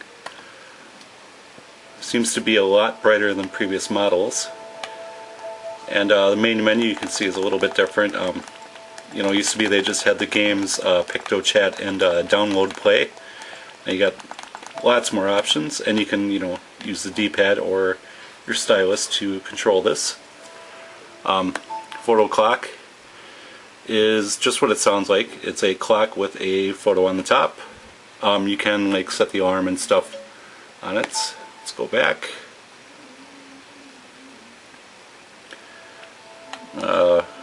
Two Brain Age Express games. I guess these are WiiWare titles. I played the original back in the day. It was okay, not my thing. That is just like a 3-minute video on basically like a commercial for the internet functions of it. Flipnote Studio, that lets you make little flipbook cartoons. It's kind of cool. I haven't really messed with it yet, but I want to. Web browser. It is the Opera browser, and this comes actually loaded onto the system. It's not like with the original DS you had to buy a cartridge for the browser. This one comes loaded onto it already. You can hit go to page and type in, and it's easy to type with the stylus. Or you can select favorites and stuff. And just want to show you how slow the browser is. It's a little bit slower than the PSP, and the PSP has a horrible browser, so yeah. It is nice though, because you can use the stylus to type and stuff. So I would say it's probably about even with the PSP. One thing I do like is you can do that, so the larger part is, or the zoomed in part is on the top or the bottom. Let's just stop that. I'm gonna actually go home and get out of here. Go back to the main menu.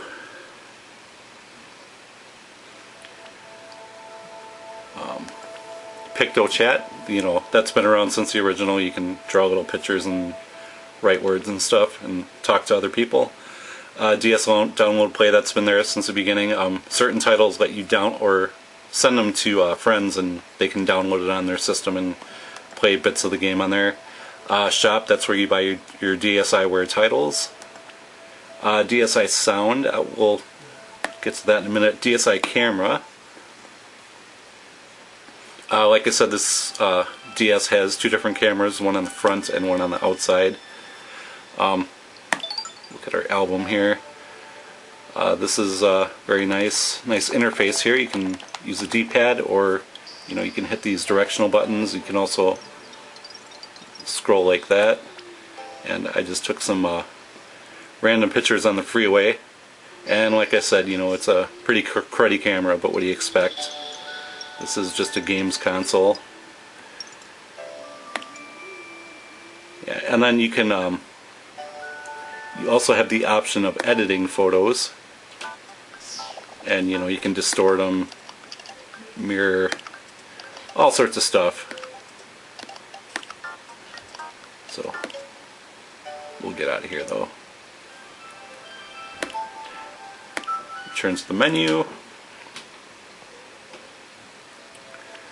And then DSi Sound, it's pretty much the same thing except with music. You can put AAC files on an SD card, and then you can manipulate them a little bit.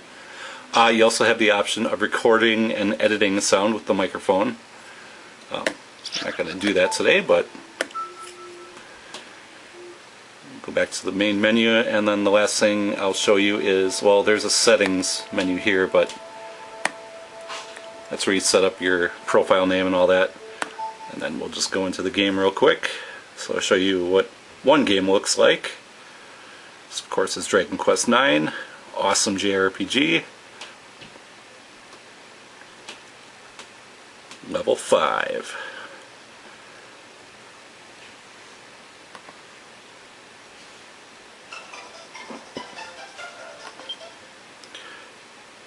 And a lot of the games on here, the graphics compare to like PS1 or N64 games. Some games look a little better actually. This one I think it actually looks better than those. That's just my opinion. It's a very, very nice looking game. And you know, a lot of the DS games are. See if we can get into a battle here.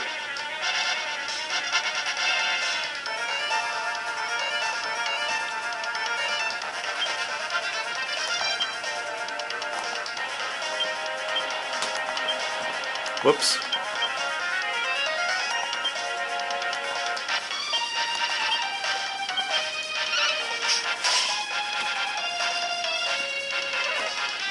Yeah, as you can see, it looks really, really nice. You know, really bright and colorful. Yeah, so that's about it.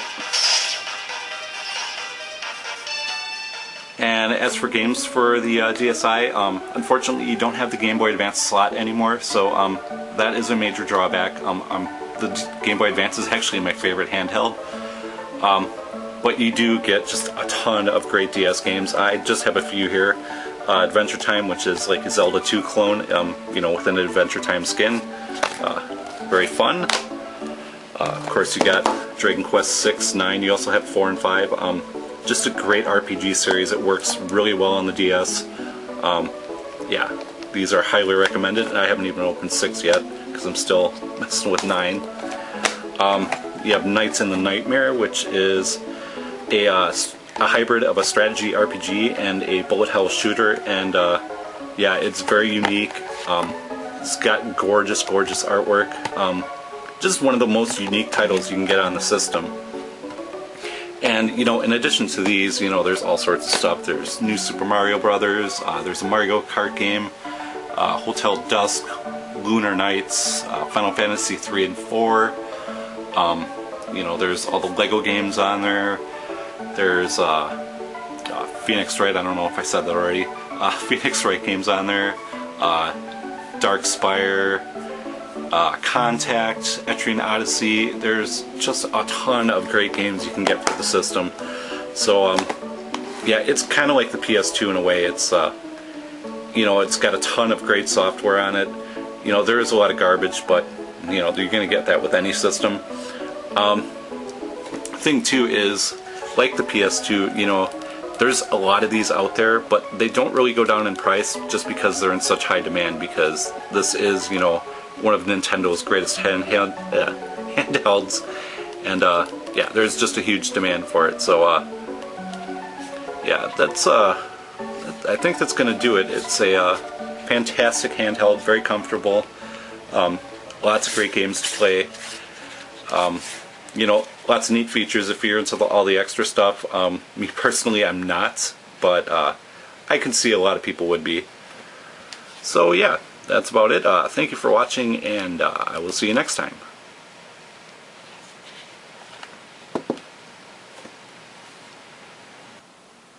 Alright, I wanted to talk about my favorite compilation of all time today. That is Castlevania the Dracula X Chronicles for the PSP.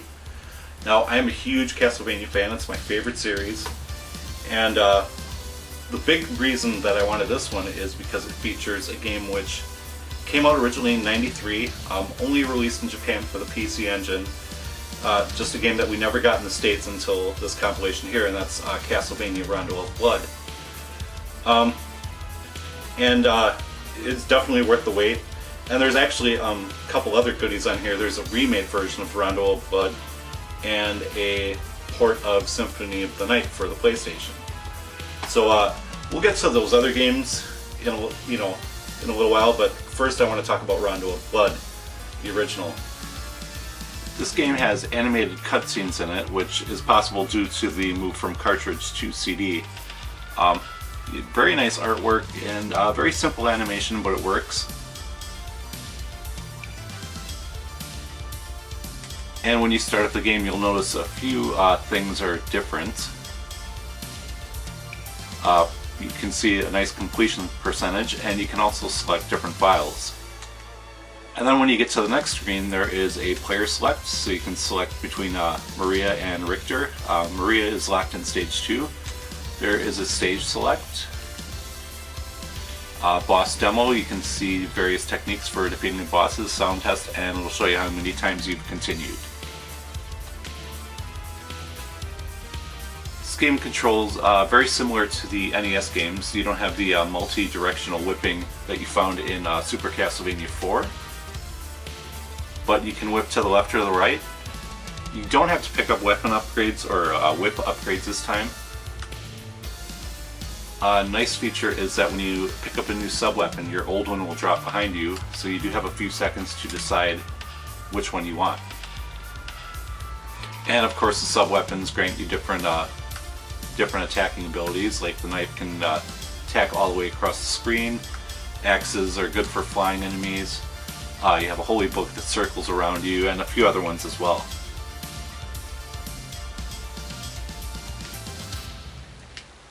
And Richter actually has a few new moves that help out sometimes. For one, he can jump up and down stairs very easily.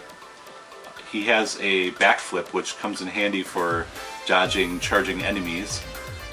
And he has a new ability called the Item Crash, which uses up a huge amount of hearts, but will attack everything on the screen for massive damage.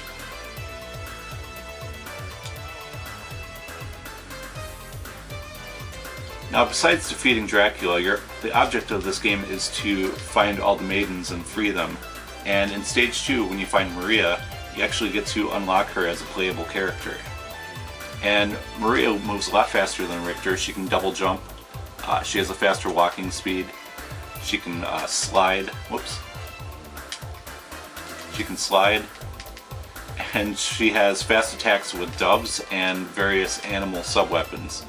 And while it sounds kind of silly, it actually works really well and is basically this game's easy mode. This game does have some branching alternate paths you can take, And while it's nothing new to the series, you did find them in Belmont's Revenge for the Game Boy Color and also on Castlevania 3. A lot of times in this game you'll have to break open walls or fall down a pit and just kind of take a chance, and you'll unlock a new path which leads to a different boss.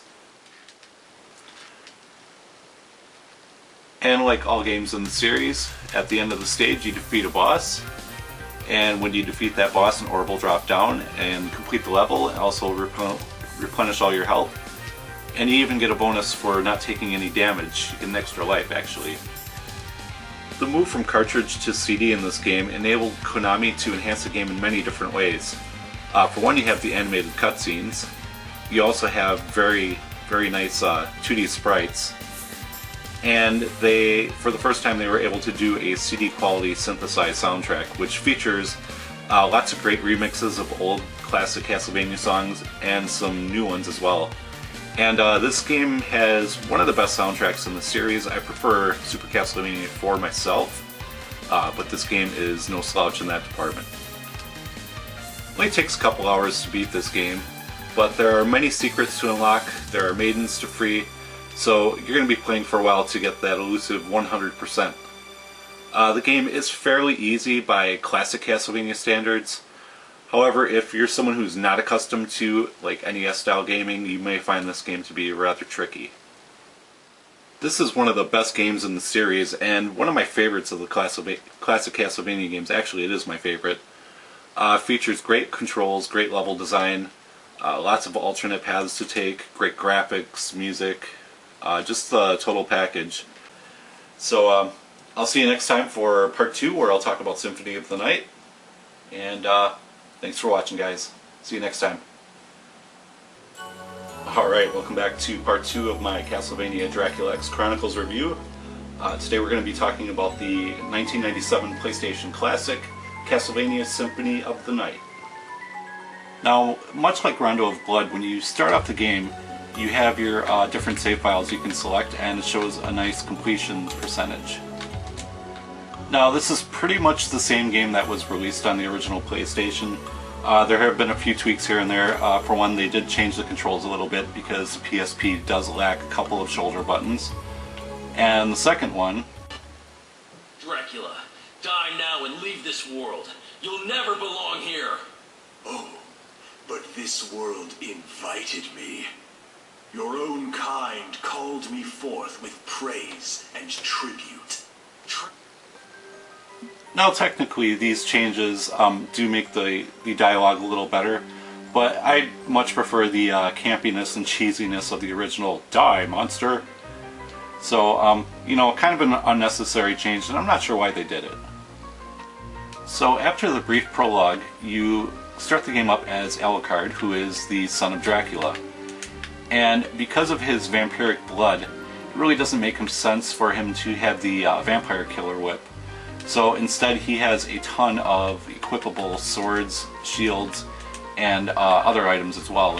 You know, in addition to that, you have armor, you have a couple different ring slots, capes, just tons of options to choose from.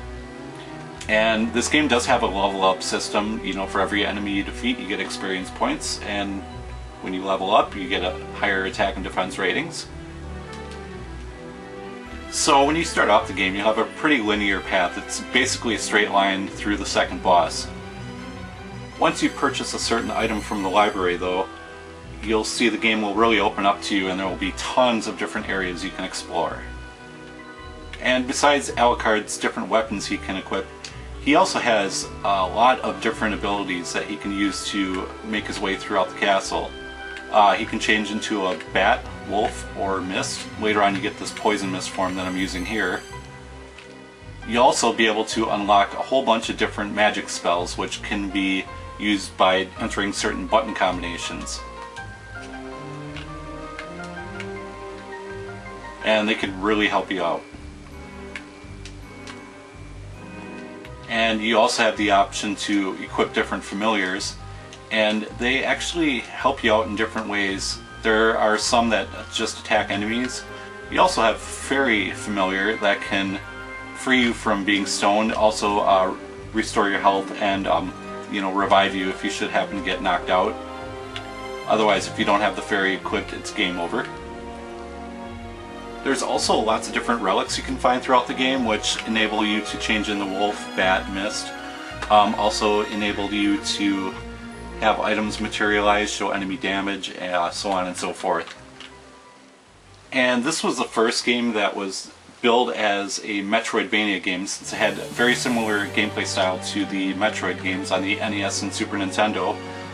Features save points, a huge overworld map to explore, and there's a bunch of warp points as well, which will allow you to fast travel through different parts of the castle, which comes in handy because there is quite a bit of backtracking in this game, so it does shorten your playtime a little bit.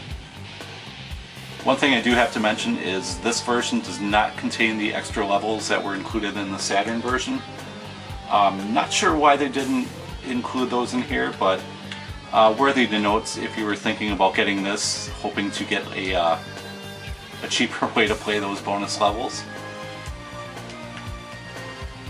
And if I had to knock this game for anything, it's that's a little bit too easy. It doesn't make it bad, it's still an amazing game. But, you know, it would have been nicer if it was a little more challenging. Something else different about this game is when you beat it, not only can you play as Richter, you can also play as Maria and use all her funky animal attacks to decimate the enemies. And both characters pretty much control just like they do in the original Rondo of Blood. However, Richter has been given a few extra little special moves. One, he can do this little charge here, he can do a high jump attack, and he can also run fast by double tapping the directional buttons. And overall, this is just an amazing game. Controls really well, it's a lot of fun. There are tons of secrets to unlock. For the first 3 years that I own this game, the original Castlevania Symphony of the Night on PlayStation, I would find something new every single time I played, whether it be a breakable wall, new section of the game, new boss, new weapons, armor, whatever. There'd just always be something new to unlock and discover. Probably take you about 15 hours your first playthrough. After that, you know, you can do it in under 10 easily. And it's still a lot of fun. I've played through this game at least 25 times. It's just an amazing game. And very happy to have this on this compilation here. It's the best game in the series in my opinion. And yeah, that's about it. I'll see you next time where we'll discuss the remade version of Castlevania Rondo of Blood. So when you boot up the remade version of Rondo of Blood for the first time, you're treated to this beautiful CG intro, which is basically the same as the original Rondo of Blood. It's just, you know, CG instead of the simple animation they had before.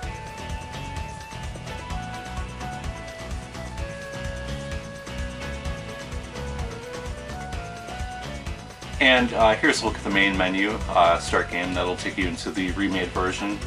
Original game, at first you don't have this option, you actually have to unlock the original Rondo of Blood and Symphony of the Night. Sound test, it'll give you like 15 different songs to listen to. There's actually something better you can do with the sound, I'll show you that in a minute. And then options, you've got your key config, you know, you can change that if you want. Control method, you can switch between digital or directional and analog. I think the directional buttons work great for Rondo, but the analog works better for Symphony. Display size, you know, you can shrink it down or make it larger like that. I prefer it bigger. Wallpaper, this just adds like a little border to both of the older games. And then voice language, you can switch between Japanese and English. Okay, and then you still, you know, can select a file as a completion percentage. This does have one or a couple extra options actually. Once you beat the game, you get the boss rush mode. You can also do a sound assign, which will let you choose a level and then assign a song to that level. And these songs are from both Rondo of Blood and Symphony of the Night. And you know, Symphony of the Night has great music, as does Rondo. And these are all like redone versions of the Rondo of Blood soundtrack, and sounds amazing. And yeah, that's a really nice feature. I wish more games had something like that. Like I know with, you know, PlayStation 3 and 360 you can do custom soundtracks. It's nice that you can actually assign music to levels rather than basically just have a stereo playing in the background. Now this has been given the full 3D treatment. It's still a side-scrolling game, but everything, you know, it's made out of polygons, looks really, really nice. I like it a lot. I still, you know, love the original Rondo of Blood. You know, the 2D sprites and everything, but this game looks great as well. So this is pretty much the same game as the original Rondo of Blood. They did move a few things around. In addition to that, they did put some music tracks for the sound design option. They peppered them throughout the game, so you'll find lots of those laying around. They did add an optional Hydra boss too. So overall, I think Konami did a great job on this compilation. Features 2 versions of a game that we never got here in the States until, you know, 2007. Also features Symphony of the Night, which of course is amazing. And this is actually one of the 2 games that made me want to run out and buy a PSP. And what's the second game? I'll let you guys know next week. Alright, thanks for watching.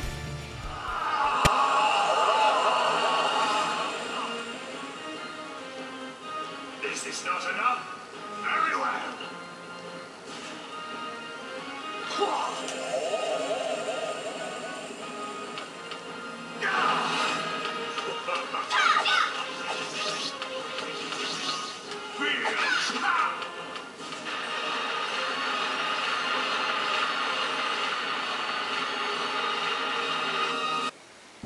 Alright, today we're looking at Final Fantasy Tactics for the PSP. This game originally came out on the PlayStation. It was one of my favorite games on the system, and pretty much one of the only reasons I needed to get the PSP. And this is pretty much the same game that was on the PlayStation. They have added quite a few extra things to it though. So after selecting the name and the birthday of your character, you're treated to one of the game's brand new cutscenes. Now, I love the art direction on these. However, there's something weird that they do with all the cutscenes. They do like this dramatic pause. Well, not in all of them. There's like 13 cutscenes in all. I think in like 10 of them they have that like dramatic pause where it goes black for a minute and silent. You know, not really a negative. It's just something interesting to note. And the story of this game, I'm not going to go too much into it because I don't want to spoil it for anybody. Basically, the king dies. The 2 successors to the throne are too young to claim the crown, and the dukes end up fighting over, you know, over the land and over the crown. And Ramza, in the process, Ramza, who's your main character, in the process of saving someone who's been kidnapped, gets caught up in the struggle. You know, that's the short end of it. It's actually a very good story. It's one of my favorites. I'd put it right up there with games like Persona 4 and Xenogears. Now, there is one problem with the game. I don't know why it's there, but the special attacks and magic abilities, they all have slowdown. I have no idea why. And what's interesting is hackers, actually before this game came out, they had put the original Final Fantasy Tactics, you know, through an emulator on the PSP, and it runs perfectly. So I don't know why the slowdown exists on this version. And yeah, it's a shame because this is an excellent game otherwise. So if you've never played one of these, it's basically like Final Fantasy meets chess. You take turns moving around a grid-style map. Of course, you know, whoever moves first is based on whoever has the higher speed. And you know, you use magic, special attacks, physical attacks, items, all sorts of stuff. And for every attack you land, you gain not only experience points, but also job points. And for every 100 experience you earn, you level up, which of course enhances your abilities. And then the job points are used after battle. You use them to unlock new skills. They've added lots of extra things to this game. For one, there's a multiplayer option which you can do locally with your friends or online through your PS3 or through something called X-Link Kai. They've added extra character slots. I think originally you could only have 16 characters. Now you can have 24, which is excellent. There's a couple new classes in this game, Onion Knight and Dark Knight. There's also 2 new characters. There's Luso from Final Fantasy Tactics Advance 2 and Balthier from Final Fantasy 12. They've also totally redone the script in this game, which is excellent because the original translation left a lot to be desired. They fixed that up greatly in this one. It's kind of a Middle English feel. And the thing I love most about this game is just the insane amounts of customization you can have for all your characters. You know, you of course have your primary abilities that are whatever class you choose for your character. However, you can add secondary abilities which will let you use something from another job. There's also support, reaction, movement abilities. So there are lots of ways you can create your party and each individual character. And it's very easy to put like hundreds of hours into this, just, you know, being super obsessive about how you want your party to, you know, how you want them to be set up. This game also has an outstanding soundtrack, one of my favorites in the series. Sound effects on this version didn't turn out too well. They sound kind of tinny at times. I'm not sure why. Again, it goes kind of with the whole slowdown thing. And, you know, sometimes the spells and the sound effects don't actually sync up too well because of the slowdown. So this is an outstanding game. It was outstanding on the PlayStation 1, still amazing today. First strategy RPG I ever played, and actually still the best in my opinion. The only game that really came close to it for me was DSi on PSP again. And yeah, that's pretty much all I have to say. Amazing game. Definitely check it out if you have the chance. And thank you for watching. See you guys next time. I'm no expert or fanatic on fighting games, but I do enjoy them from time to time. I've played such games as Virtua Fighter, Dead or Alive, Tekken, Samurai Showdown, you know, X-Men vs. Street Fighter, so I've played quite a few. And one of my favorite franchises is Soul Calibur. What I love about the series is the games are very easy to pick up and play, however there's a lot of depth to them. And, you know, they're always fun as single player games or multiplayer.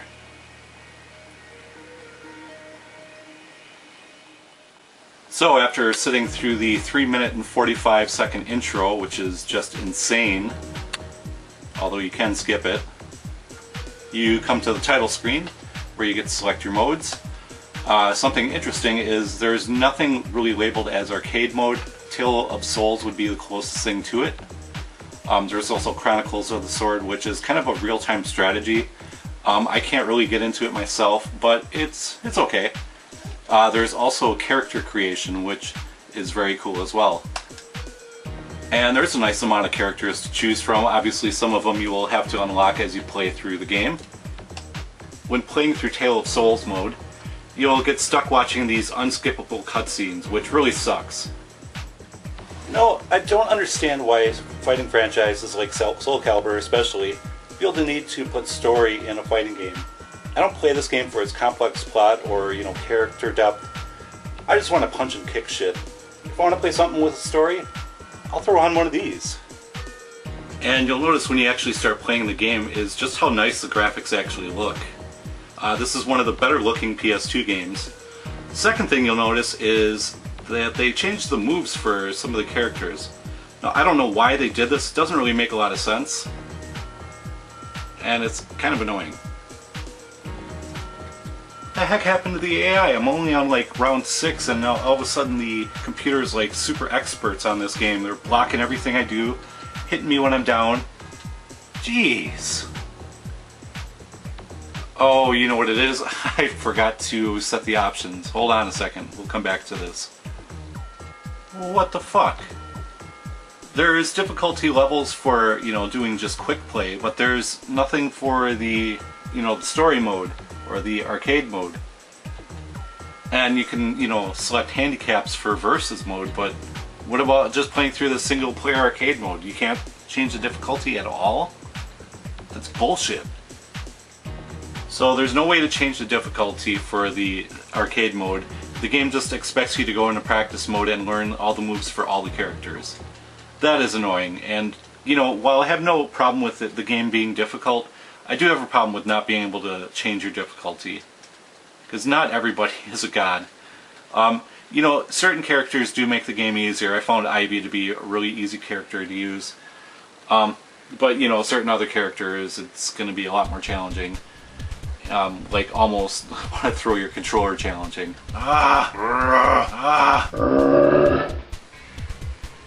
One more thing that must be mentioned about this game is that the save file is a ticking fucking time bomb. I don't know why it is. I think my guess is because it's a 300 kilobyte file. It's relatively small, but there's a lot of data that's being put in there. You know, all the things that you unlock, all the things that you purchase from the shop, all the different game modes, all your created characters. You can have up to 10 of those. So I think it's just a lot of info being crammed into a relatively small save file. That would be my guess for the reason why the save file just wants to corrupt for no reason. Luckily that didn't happen to me, but you know, I'm not going to invest a ton of time in this game because I'm afraid that I'm going to turn it on one day and I'm going to get that file corrupted message. So overall, Soul Calibur 3 is a fun, if not frustrating, experience. It's a shame that you can't select the difficulty level at all. It would have made the game a lot more fun, a lot more playable for just the average gamer. As it is, I would recommend just sticking with Soul Calibur 1 or 2, or even 4. So thanks for watching, guys.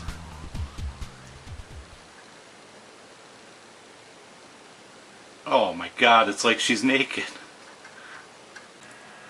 Alright, we're taking a look at the Nintendo GameCube today. Well, actually this is the box for it. But this was originally released in September 2001 in Japan. A couple months later in the States. And I have the Mario Kart Double Dash edition. This is actually a sleeve that goes over the outside of the box. That's what it looks like without it. You know, limited edition, limited to the thousands upon thousands that they produced. Whatever. Shows you some accessories you can get for it. And on the back, just a crap load of games. And so what I love about the 6th generation is you know, the systems could do other things, but it was about the games, you know. No Netflix, no Facebook bullshit, just games. And wish I still had that one, because that one was a great remake, along with the Resident Evil remake, another classic. GameCube logo on the side. And that's it for the box. And then we come to the GameCube itself, and I have the Game Boy player attached to the bottom. If you want to see what the GameCube looks like without this on it, look at my Game Boy player review I showed you before I put this thing on. But anyways, it's kind of a controversial looking console. A lot of people consider it kiddie for various reasons. I like the look of it. It's got the 4 controller ports on the front, 2 cartridge slots. Apparently this one's made of SNES plastic because it's starting to yellow. Actually, I used to smoke, so I think that's what that's from. Over on this side there is a fan, which of course cools off the insides. AV out here, and this is the same plug that they use for the Super Nintendo and N64, so if you have that cord and you you are missing this cord, just use one of those.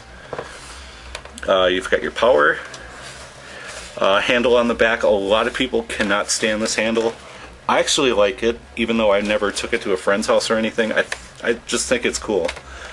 And then, you know, that's where the hot air escapes out the side. Of course, it says Nintendo GameCube on the top. You can see me in the reflection there. Hi!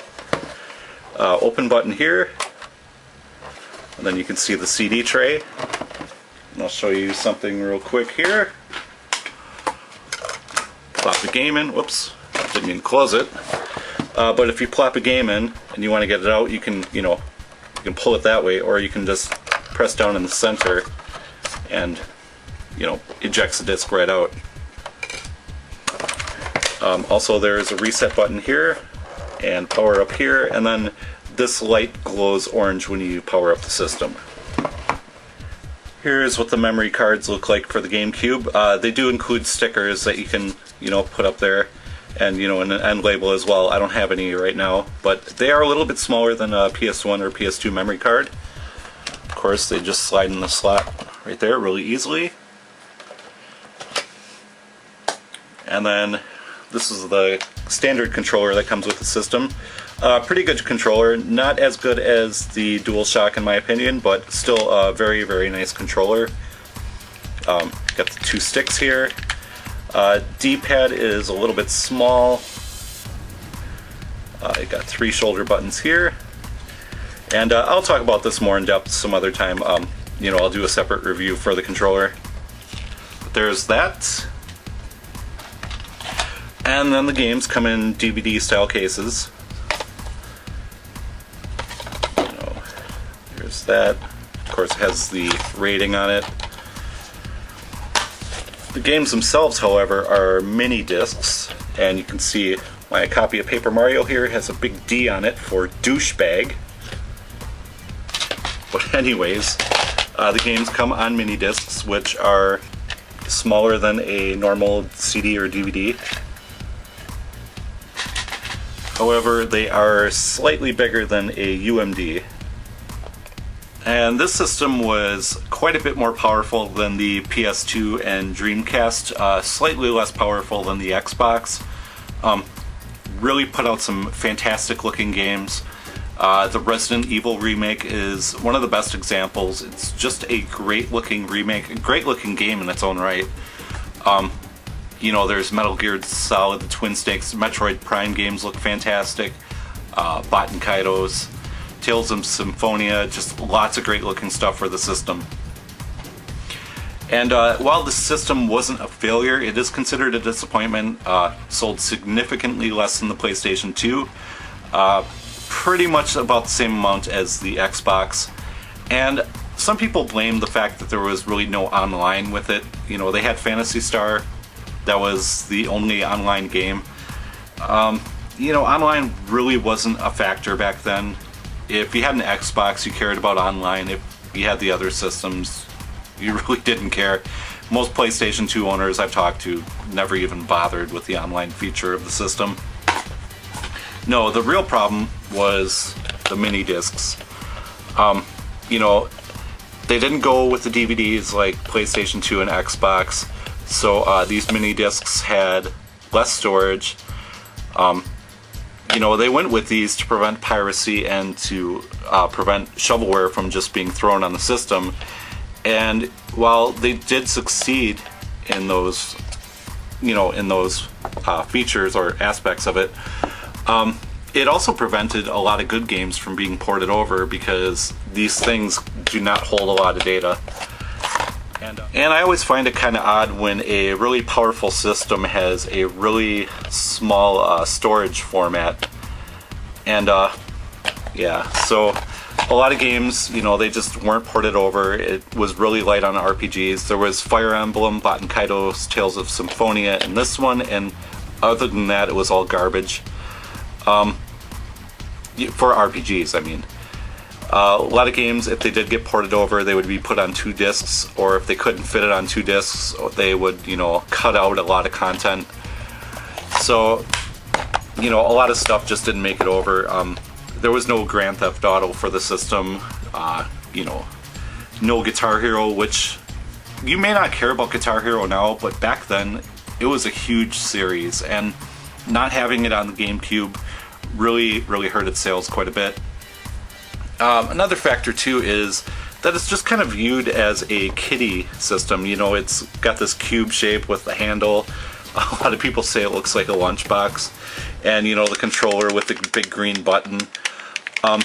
Even though I like the system a lot, I like the controller, a lot of people just view it as a kind of a kiddie console, which is a shame because it has Lots of great content, lots of great games. And they're really affordable now too. They're like $30 for the system. The games, however, are starting to get up there in price, so if you want to get one, I would recommend getting it now and getting as many games as you can, because they're starting to get up there in price. You know, it's kind of similar to the Saturn. The Saturn system is cheap, but the games are expensive. So, alright, but that'll do it for this one. It's a fantastic system. You see it, pick it up. And, yeah, that's it. Thank you for watching, guys.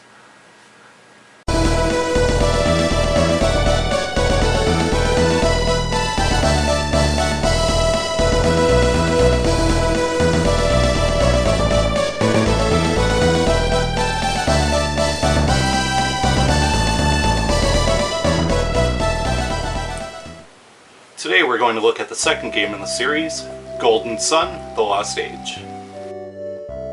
Before starting this game, you will definitely want to play through the first one for a couple of reasons.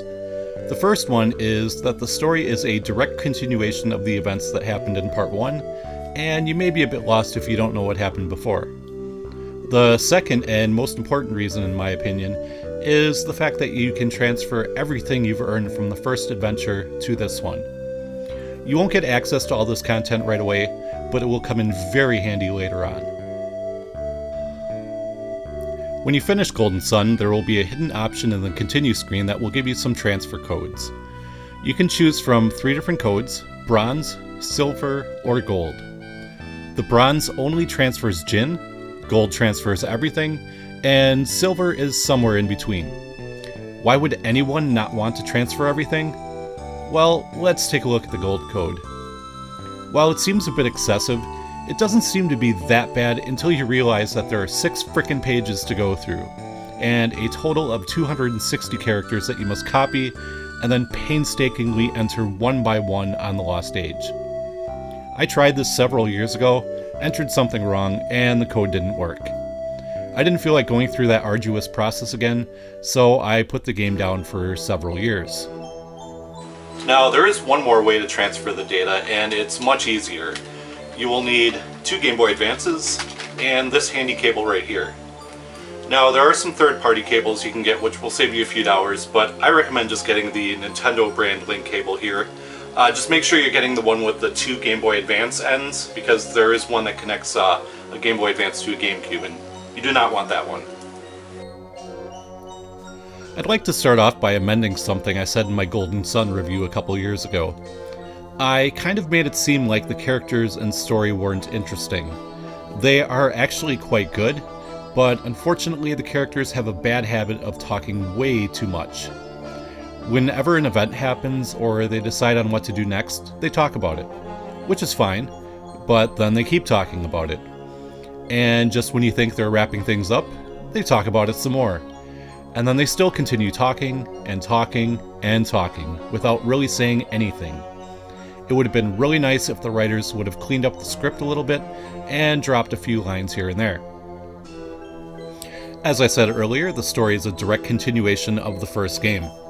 This time, however, you'll be controlling a party led by Felix, and we'll be trying to light the 2 remaining lighthouses and restore alchemy to the world. Of course, the journey won't be easy, and there will be many roadblocks along the way. Your synergy will once again play a very important role both in and out of battle. While you're exploring towns and dungeons, you'll need to use your magic to solve puzzles and access new areas, which of course will lead to some great rewards. This is one of my favorite aspects of the series, and I always love it when RPGs have field abilities that can be used. In battle, your synergy will of course be used for attack spells, healing, buffing, and debuffing. The combat is almost identical to the first game using the classic turn-based system. The only difference this time around is that there are some stone tablets that can be found, which give you new summons that require Jin of differing elements to be on standby. The combat is still quite fun, and I'm very happy that the developers didn't try to fix what wasn't broken. Graphics are also identical to the first game. Everything once again looks fantastic, especially in battle. Very impressive looking games for being released so early in the Game Boy Advance's lifetime. Motoi Sakuraba's music is excellent in this one as well. While not quite as good as the Batten Kaitos or Valkyrie Profile soundtracks, this game features some really beautiful compositions, and it was amazing what could be done with the Game Boy Advance's limited sound capabilities.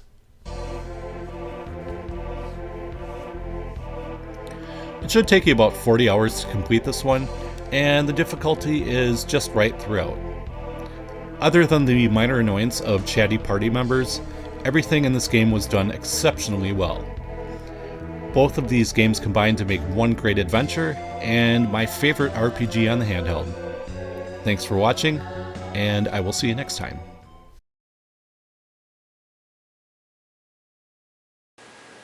Hey guys, welcome to another review. Today we're going to be talking about Chrono Trigger for the DS.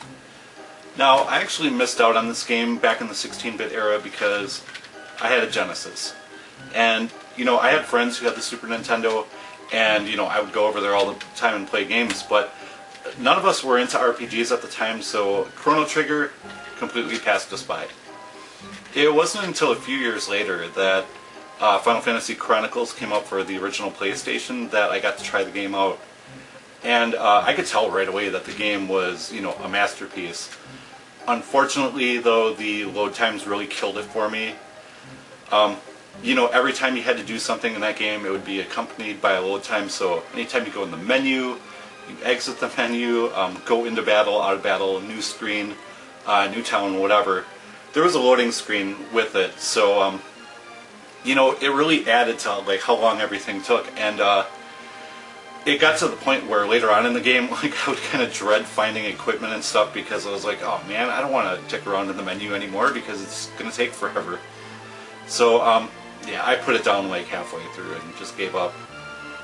Then about 5 years later, my girlfriend got me one of the best Christmas gifts ever, and what she got was a box copy of Chrono Trigger for the Super Nintendo. And I played through it right away. I loved every minute of it. It was only 25 hours, which is relatively short for an RPG, but it was just great 25 hours. Highly enjoyable, great music, story, everything.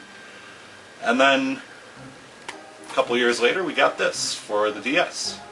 And I'm going to talk about that one right now, compare it a little bit to the PlayStation and the Super Nintendo original.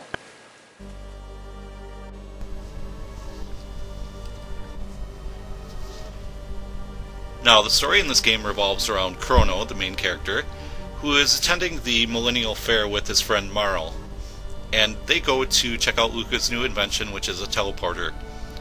Chrono gets through the teleporter just fine, but when Marl steps in, something happens. A portal opens up, and she gets thrown into it. And not knowing where Marl has gone to, Chrono decides to jump into the portal too, and soon discovers that he's ended up 400 years in the past. And to make matters worse, he finds out that he's negatively impacted history and must figure out a way to fix it. What follows is 25 hours of some of the greatest gameplay in video game history. The combat in this game is kind of similar to a Final Fantasy game. It is turn-based, however it's kind of also active time, and your characters and enemies move around the field a little bit. You don't have control over where they go, but based on the location of your characters and your enemies, you can use certain tech attacks, which is this game's version of magic and special attacks. In addition to that, there's also double and triple tech attacks, which use 2 or 3 characters respectively. You have a nice variety of characters to use in the game. You have Robo, who you find in the future, Isla, who comes from the year 65 million BC, you get Frog in the year 600, and a couple of characters from your own era. In addition to that, there is a 7th kind of secret character that you find later on in the game. One really nice feature about this DS version is the fact that you can put all your battle commands on the bottom screen, which will unclutter the top screen and give you a better shot of the action. The soundtrack in this game was done by Yasunori Mitsuda, with a little bit of help from Nobuo Uematsu from the Final Fantasy franchise. And while I personally prefer the soundtrack for Xenogears myself, this soundtrack is outstanding. Every song on it is well written, well orchestrated, and very, very enjoyable to listen to. This game contains all the extra content that was found in the PlayStation version of the game without the horrible loading times, so it plays very much like the Super Nintendo version. And it's really hard to find something wrong with this game. It's just really well made all around. If I had to fault anything in this version, it's that you can't hook it up to a TV. But, you know, that's a small thing. It's a fantastic game. Alright, before I wrap things up, I just wanted to talk about the pre-order bonus that came with the game, and that is the 2-song soundtrack. And when I heard about this, I thought it was a frickin' joke. You know, because other games at the time, like Persona 4 and Nights in the Nightmare and Prinny and other games, were doing like 20+ song soundtracks. And, you know, here's Square Enix. Oh, here's 2 songs, guys. So, you know, I was a little put off by that. And granted, it is a pre-order bonus, so, I mean, how much can you complain, really? But, you know, then I put the CD in, and oh my god, this is frickin' amazing. You know, it's just 2 songs, one's a medley, and then just one's the Chrono Trigger theme. And, you know, it's an orchestral version, and wow. My jaw just hit the floor when I put this in. So, yeah, this is actually a really great pre-order bonus, and if you can still find this CD, I would highly recommend getting it. Just don't pay too much for it, obviously. Yeah, that'll about do it for this review. You know, fantastic adventure for the DS. The DS has a huge library of RPGs, both you know, classic games like this one, and you know, its own new original titles as well. And this one, I would put this one at the very top of the list. If you're going to play one RPG for the system, make it this one. Fantastic adventure, relatively short, but you know, every minute is just outstanding. So that's going to do it for this one. Thank you very much for watching, and I'll see you guys next time. Happy holidays, everybody. I hope your Christmas is going well, or whatever holiday you celebrate. Anyways, I'm doing a review today on a Christmas or winter themed game, and generally people tend to think of Christmas Nights on the Saturn when you mention a Christmas game. The one I'm picking today is a little bit different. It's kind of an oddball choice, but it's special to me in a couple of ways, and that game is Parasite Eve.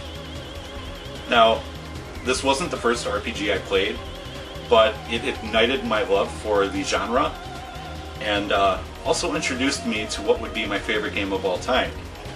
And it's on the special collector's CD that comes with it, and that is Xenogears.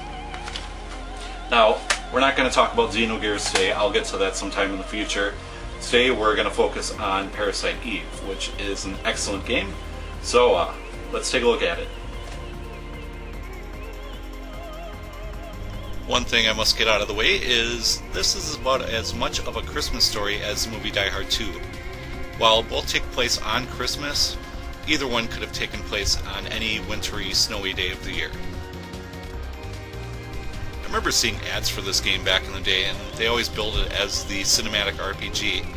And they're pretty much spot on with that. You know, it's a relatively short game, there's a lot of FMV, but the FMV looks great.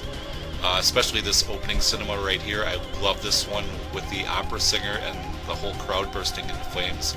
I mean, how cool is that? And then you get another kick-ass cinema shortly after that of this rat mutating. Oh, that's disgusting. Well, this is the game that got me into RPGs. What I didn't realize at the time is just how different it is from other games of the genre. There's no party to manage. You'll only be controlling the main character, Ayabria, and there's very little character development in the game either.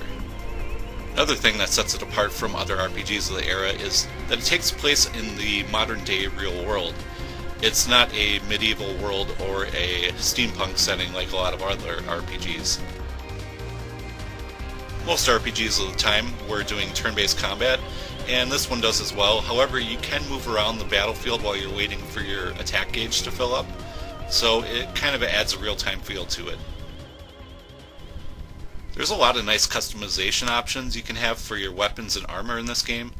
Through the use of upgrade items, mod permits, and tools, you can craft some very, very nice weapons and armor.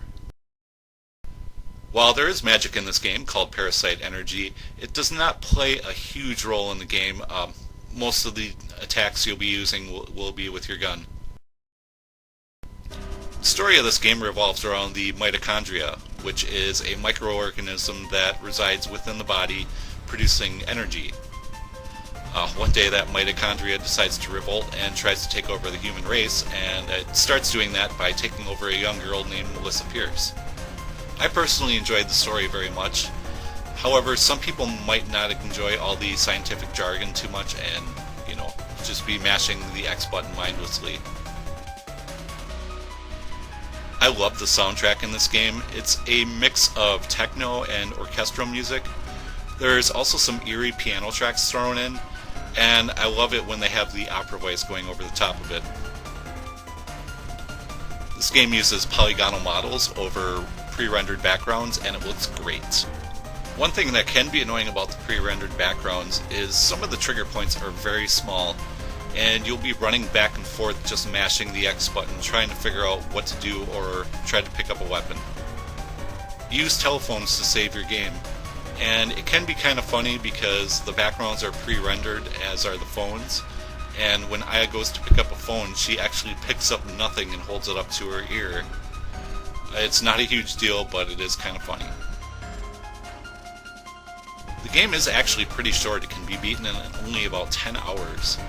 I actually don't mind that too much though, because I think any longer and the game would have gotten stale. Alright, so that was Parasite Eve for the PlayStation. Another great game to add to your PlayStation collection. Hope you guys enjoyed the review, and I just want to wish everybody happy holidays, Merry Christmas, Happy Hanukkah, whatever holiday you celebrate.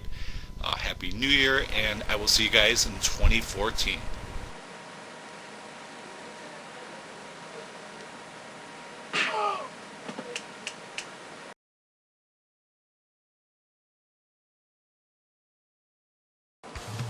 Alright, I was bored the other night and decided to make the 8-bit version of AlphaOmegaSin out of Lego.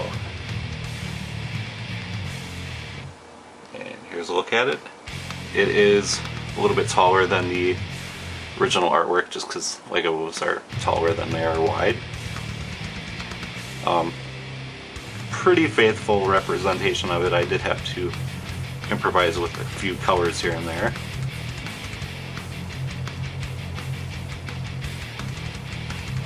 Now I have this sitting on top of my entertainment center and can look at it and just go wee-oo, wee-oo, wee-oo, wee-oo. Oh, and one more thing. I do have an 8-year-old son, so the birds do have to come off during the day. Still looks pretty cool like that, though.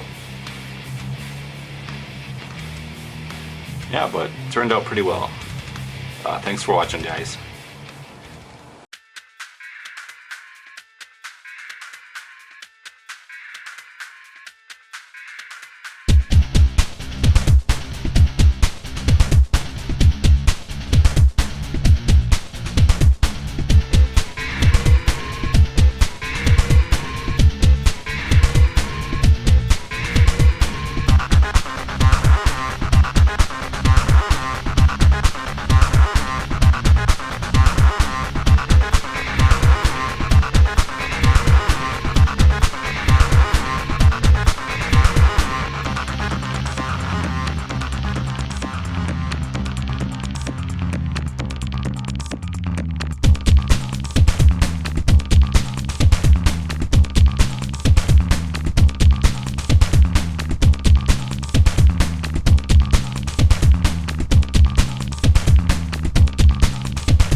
Alright, just wanted to show you my latest project. Of course, it is a Lego Nintendo Entertainment System, or NES, or just Nintendo like we used to call it back in the days.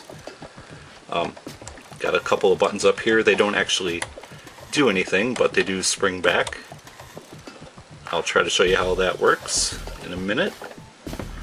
Got a door here and a cartridge slot on the inside.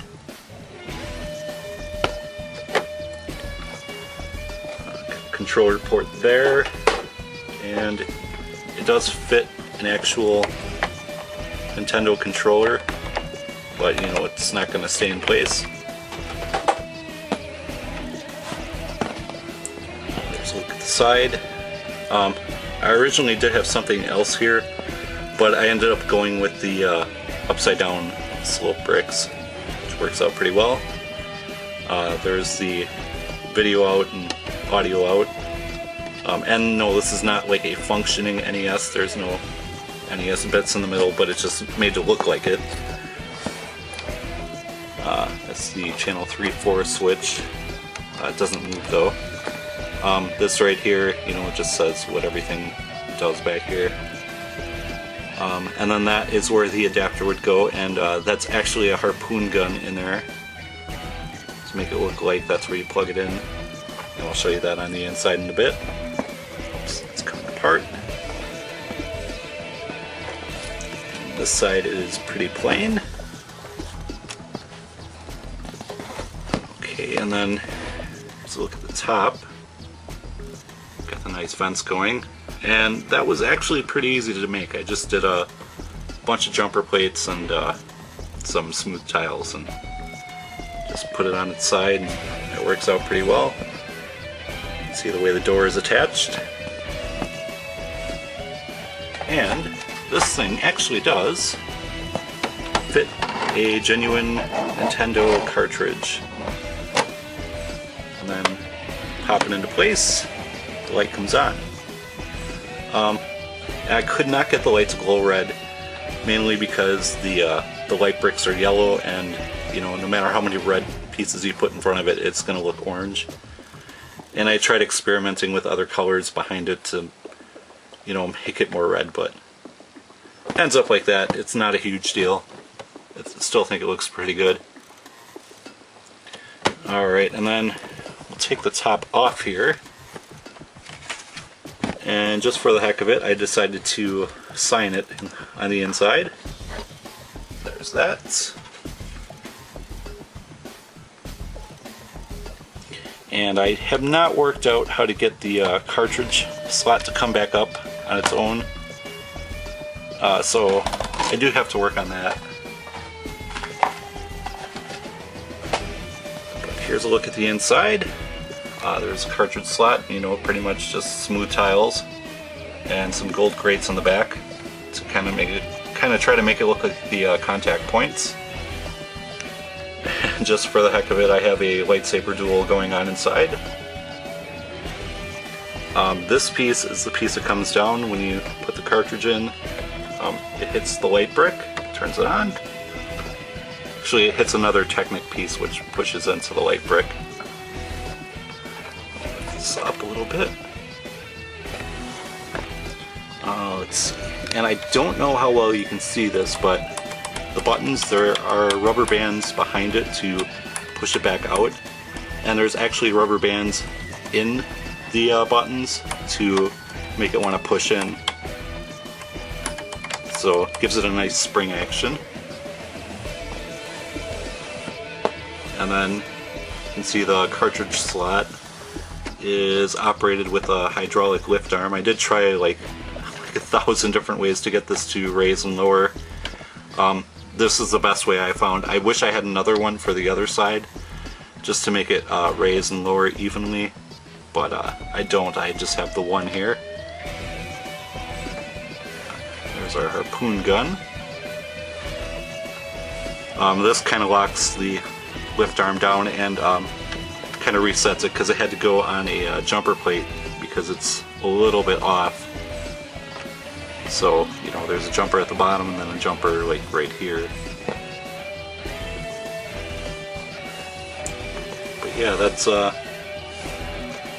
that's pretty much it. Whoops. I do want to fix a few things on here. This black part actually should be about 1 stud over, and this bit here should be about 1 stud over. Don't know when I'm going to get a chance to work on that. It's going to stay this way for a little bit because it still does look pretty cool. But yeah, that's it. Hope you guys enjoyed this mock. Thanks for watching and subscribing, and I will see you next time.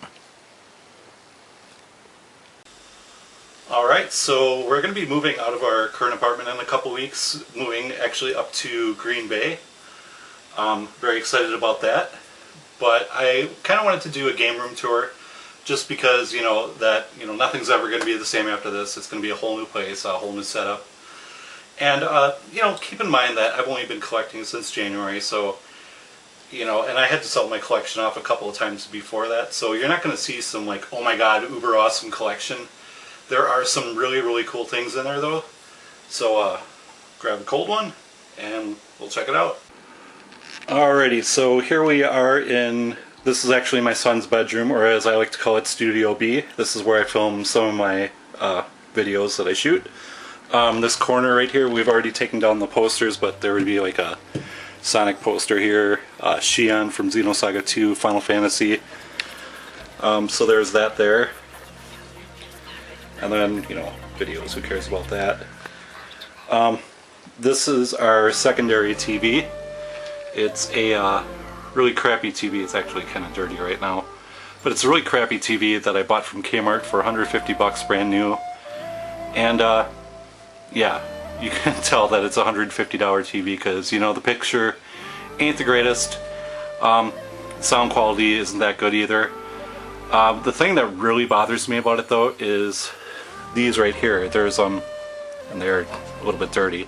But, I mean, even before they were dirty, these inputs, both on the front and the back, they tend to cut out occasionally, so, you'll be playing a game, or, watching a video or something, and all of a sudden, like, it'll change inputs, and you'll have to, like, kind of sit there and, dick with the inputs for a little bit to get it to work. But, for $150, what do you expect? Underneath here, we have some Genesis games. Bring some light down here. For the most part, these back here are complete. I've got a copy of Sonic and Knuckles here. I actually am not really a fan of this game, but I am a fan of this cartridge just because it's so unique. The game, even though I love Sonic 3, this game was developed at the same time. Actually, it was originally Sonic 3, but they split it up. I don't know, it seems like the later levels are really annoying, and I don't really like it too much. But yeah, we got Toy Story, and a nice arcade classics collection. Gotta have Centipede. Lion King, great game. Cool spot, another cool game. And then back here, I don't know if you can see it because of the glare. Reduce that a little bit. That doesn't help. Or maybe it does. I don't know. Anyways, we have columns. Sonic 2, Animaniacs, Sonic 1, Tiny Toons, Buster's Hidden Treasure, Tasmania, and Super Off-Road. So there's that. There's a bunch of shit over here that nobody cares about.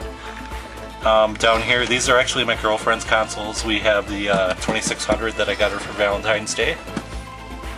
And then her Sega Genesis, which she's had that for like, like 9 years or something. And you can see my son's put an Angry Birds sticker on there. He's a big fan of that. We got Pac-Man in there right now, and we've got Angry Birds stickers on this one too. It's a little dusty back there, sorry about that. But yeah, I'm very happy to have that one again. And the Genesis got Power Rangers in there. I can't stand that game. There was one on Super Nintendo that was really good, but this one is just terrible. Okay. Oh, and then there's a few plug and plays back here. There's the SpongeBob one. I haven't tried that one yet. This Frogger one here, it's pretty cool. We used to have a Namco one, which had like, I think it had like Miss Pac-Man and Bosconian on it and stuff. It was really cool, but the batteries corroded, so we tossed it. And then this Space Invader one here. There's that, and then there's a third-party 6-button controller floating around back there, and a standard Genesis pad. And then got some 2600 games over here. This is Space Invaders, Phoenix, which is an awesome game defender, which is awesome as well. Basketball, you know, before circles were invented. Grand Prix, and Space Attack. And the thing I love about the 2600 is, like, the cartridges come in so many shapes.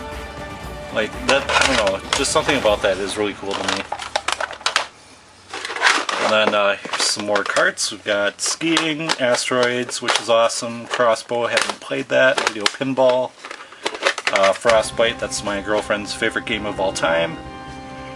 The cartridge looks dirty as hell, but a lot of them end up looking like this after a while. I think it's the glue they used. Jungle Hunts and Super Breakout, which if you've ever tried to play it without a paddle controller, it's not a pleasant experience. Alright, but that's pretty much it for Studio B. I will do a quick cut and we'll go to Studio A. Okay, so here's a zoomed out view of my setup. It's not the prettiest. Got a lowrider couch here, and why is it a lowrider couch? Because I bought it from Walmart. Anyways, over here where this table is, that's where I normally sit, where I do my other videos in Studio A, as I like to call it. There is normally a CD rack right here, but it's packed away already. Yeah, there's the Lego calendar that I always use. There's usually Lego minifigures up here. Not that you care this, you know, about the figures, but if you do, there's I have a Lego room tour, and you can see how they were actually where I'll put a link down below.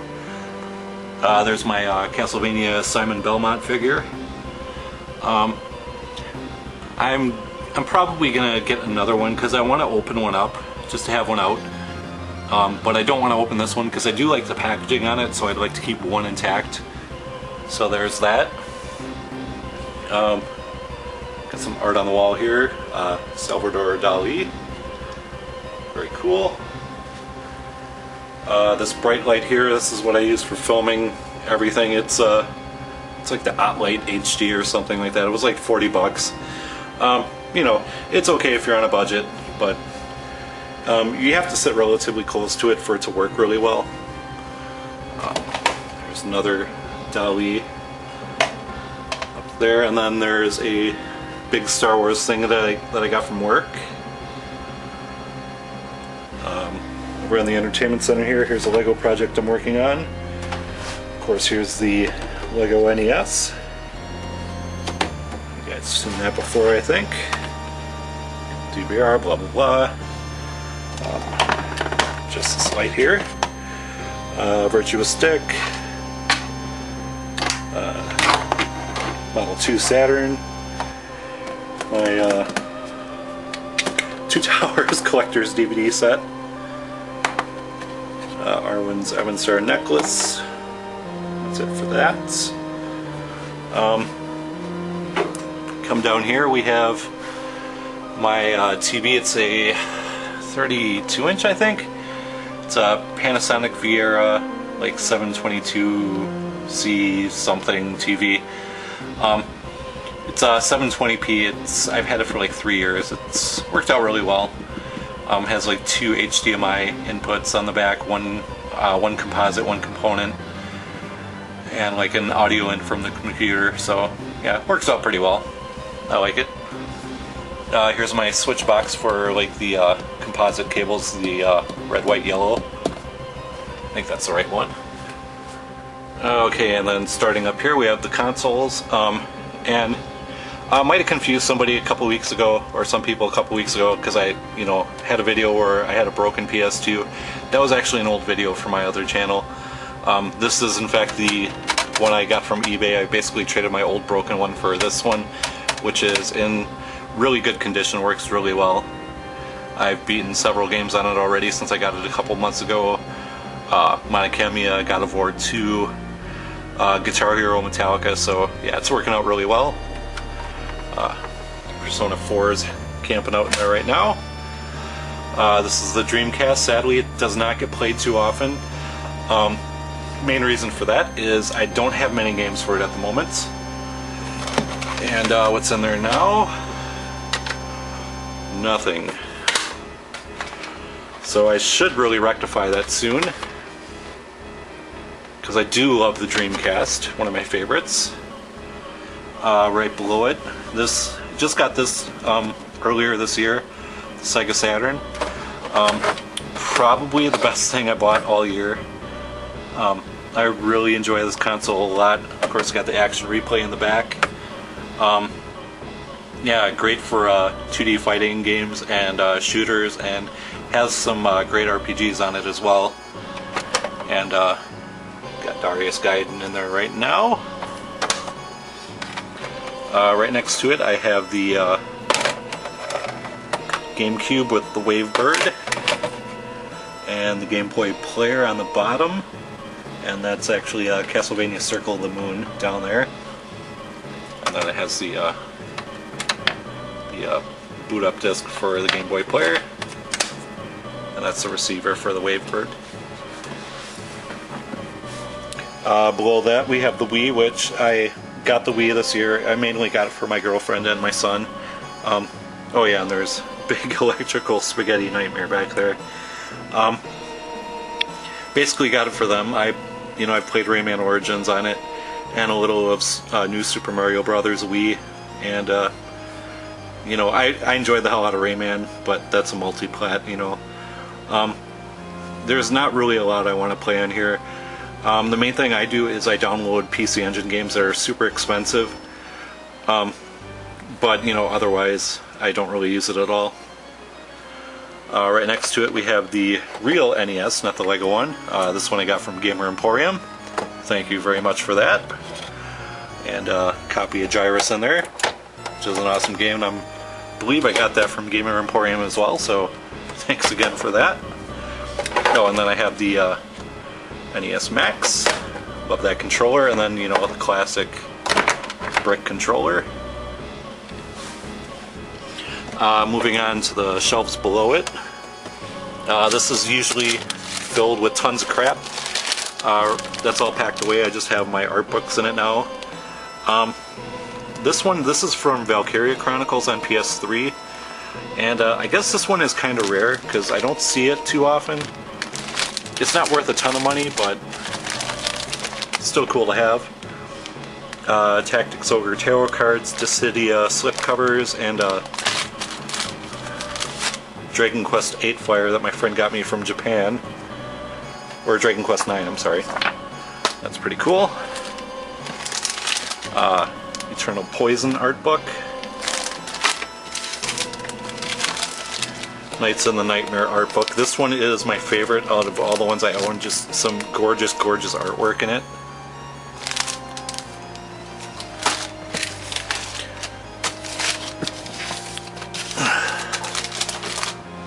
Okay, and then the Xenosaga 3 art book. This is really cool.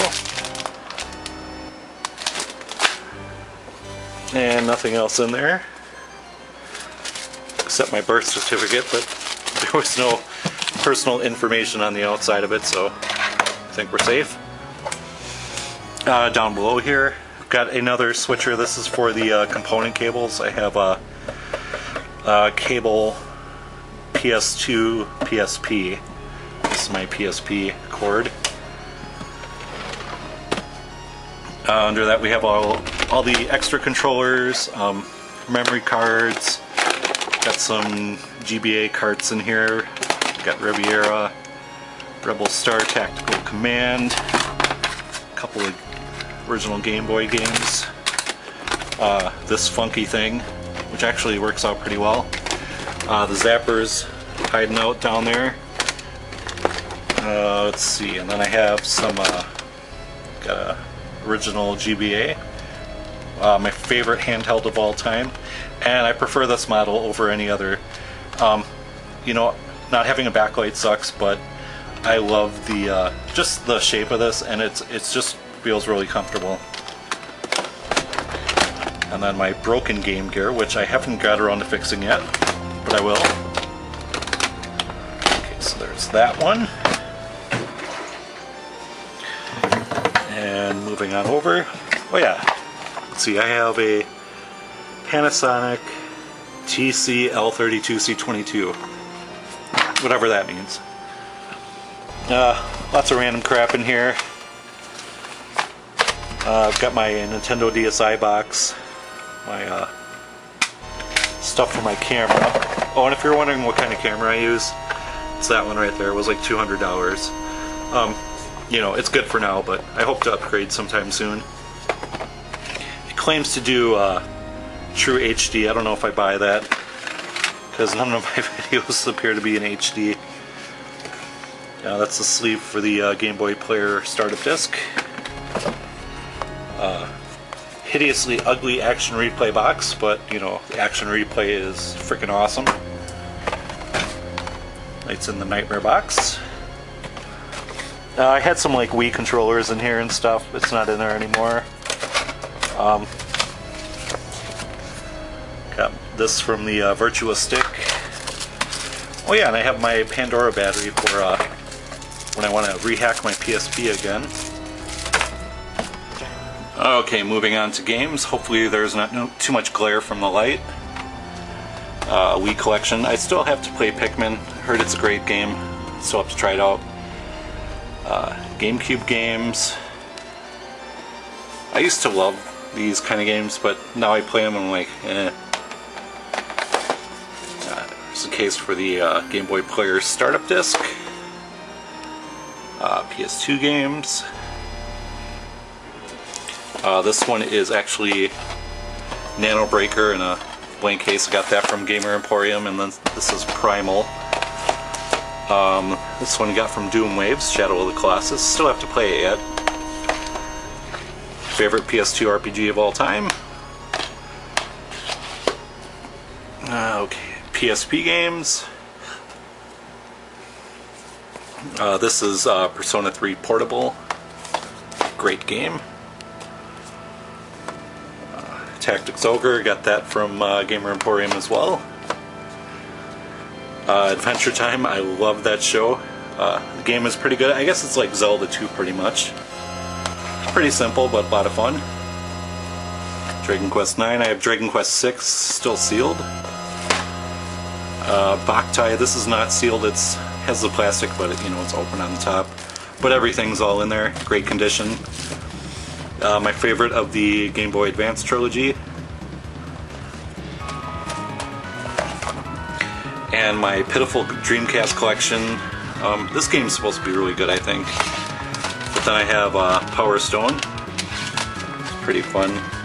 Sega GT, which sucks ass. I have not played that one yet. Actually, that might be the one that's really good. I don't know. One of those is. And then Tony Hawk. Unfortunately, this one's too scratched up. It doesn't work. I tried it the other night. And nothing. And then Nestor. This is a NES emulator for the Dreamcast. The one thing I don't like about it is Excitebike doesn't work. So that sucks. Saturn stuff. I got Darius Gaiden. X-Men vs. Street Fighter. Which I got from Transfan99. Thank you for that. Dragon Force. Hopefully I have some time to play that when I get to my new place. Black Attack, Madden. More Saturn stuff down here. And then moving on to PS1. And as you can see, none of my collections are very big for each system, but I do have a lot of games overall. Final Fantasy IX. This is a great game.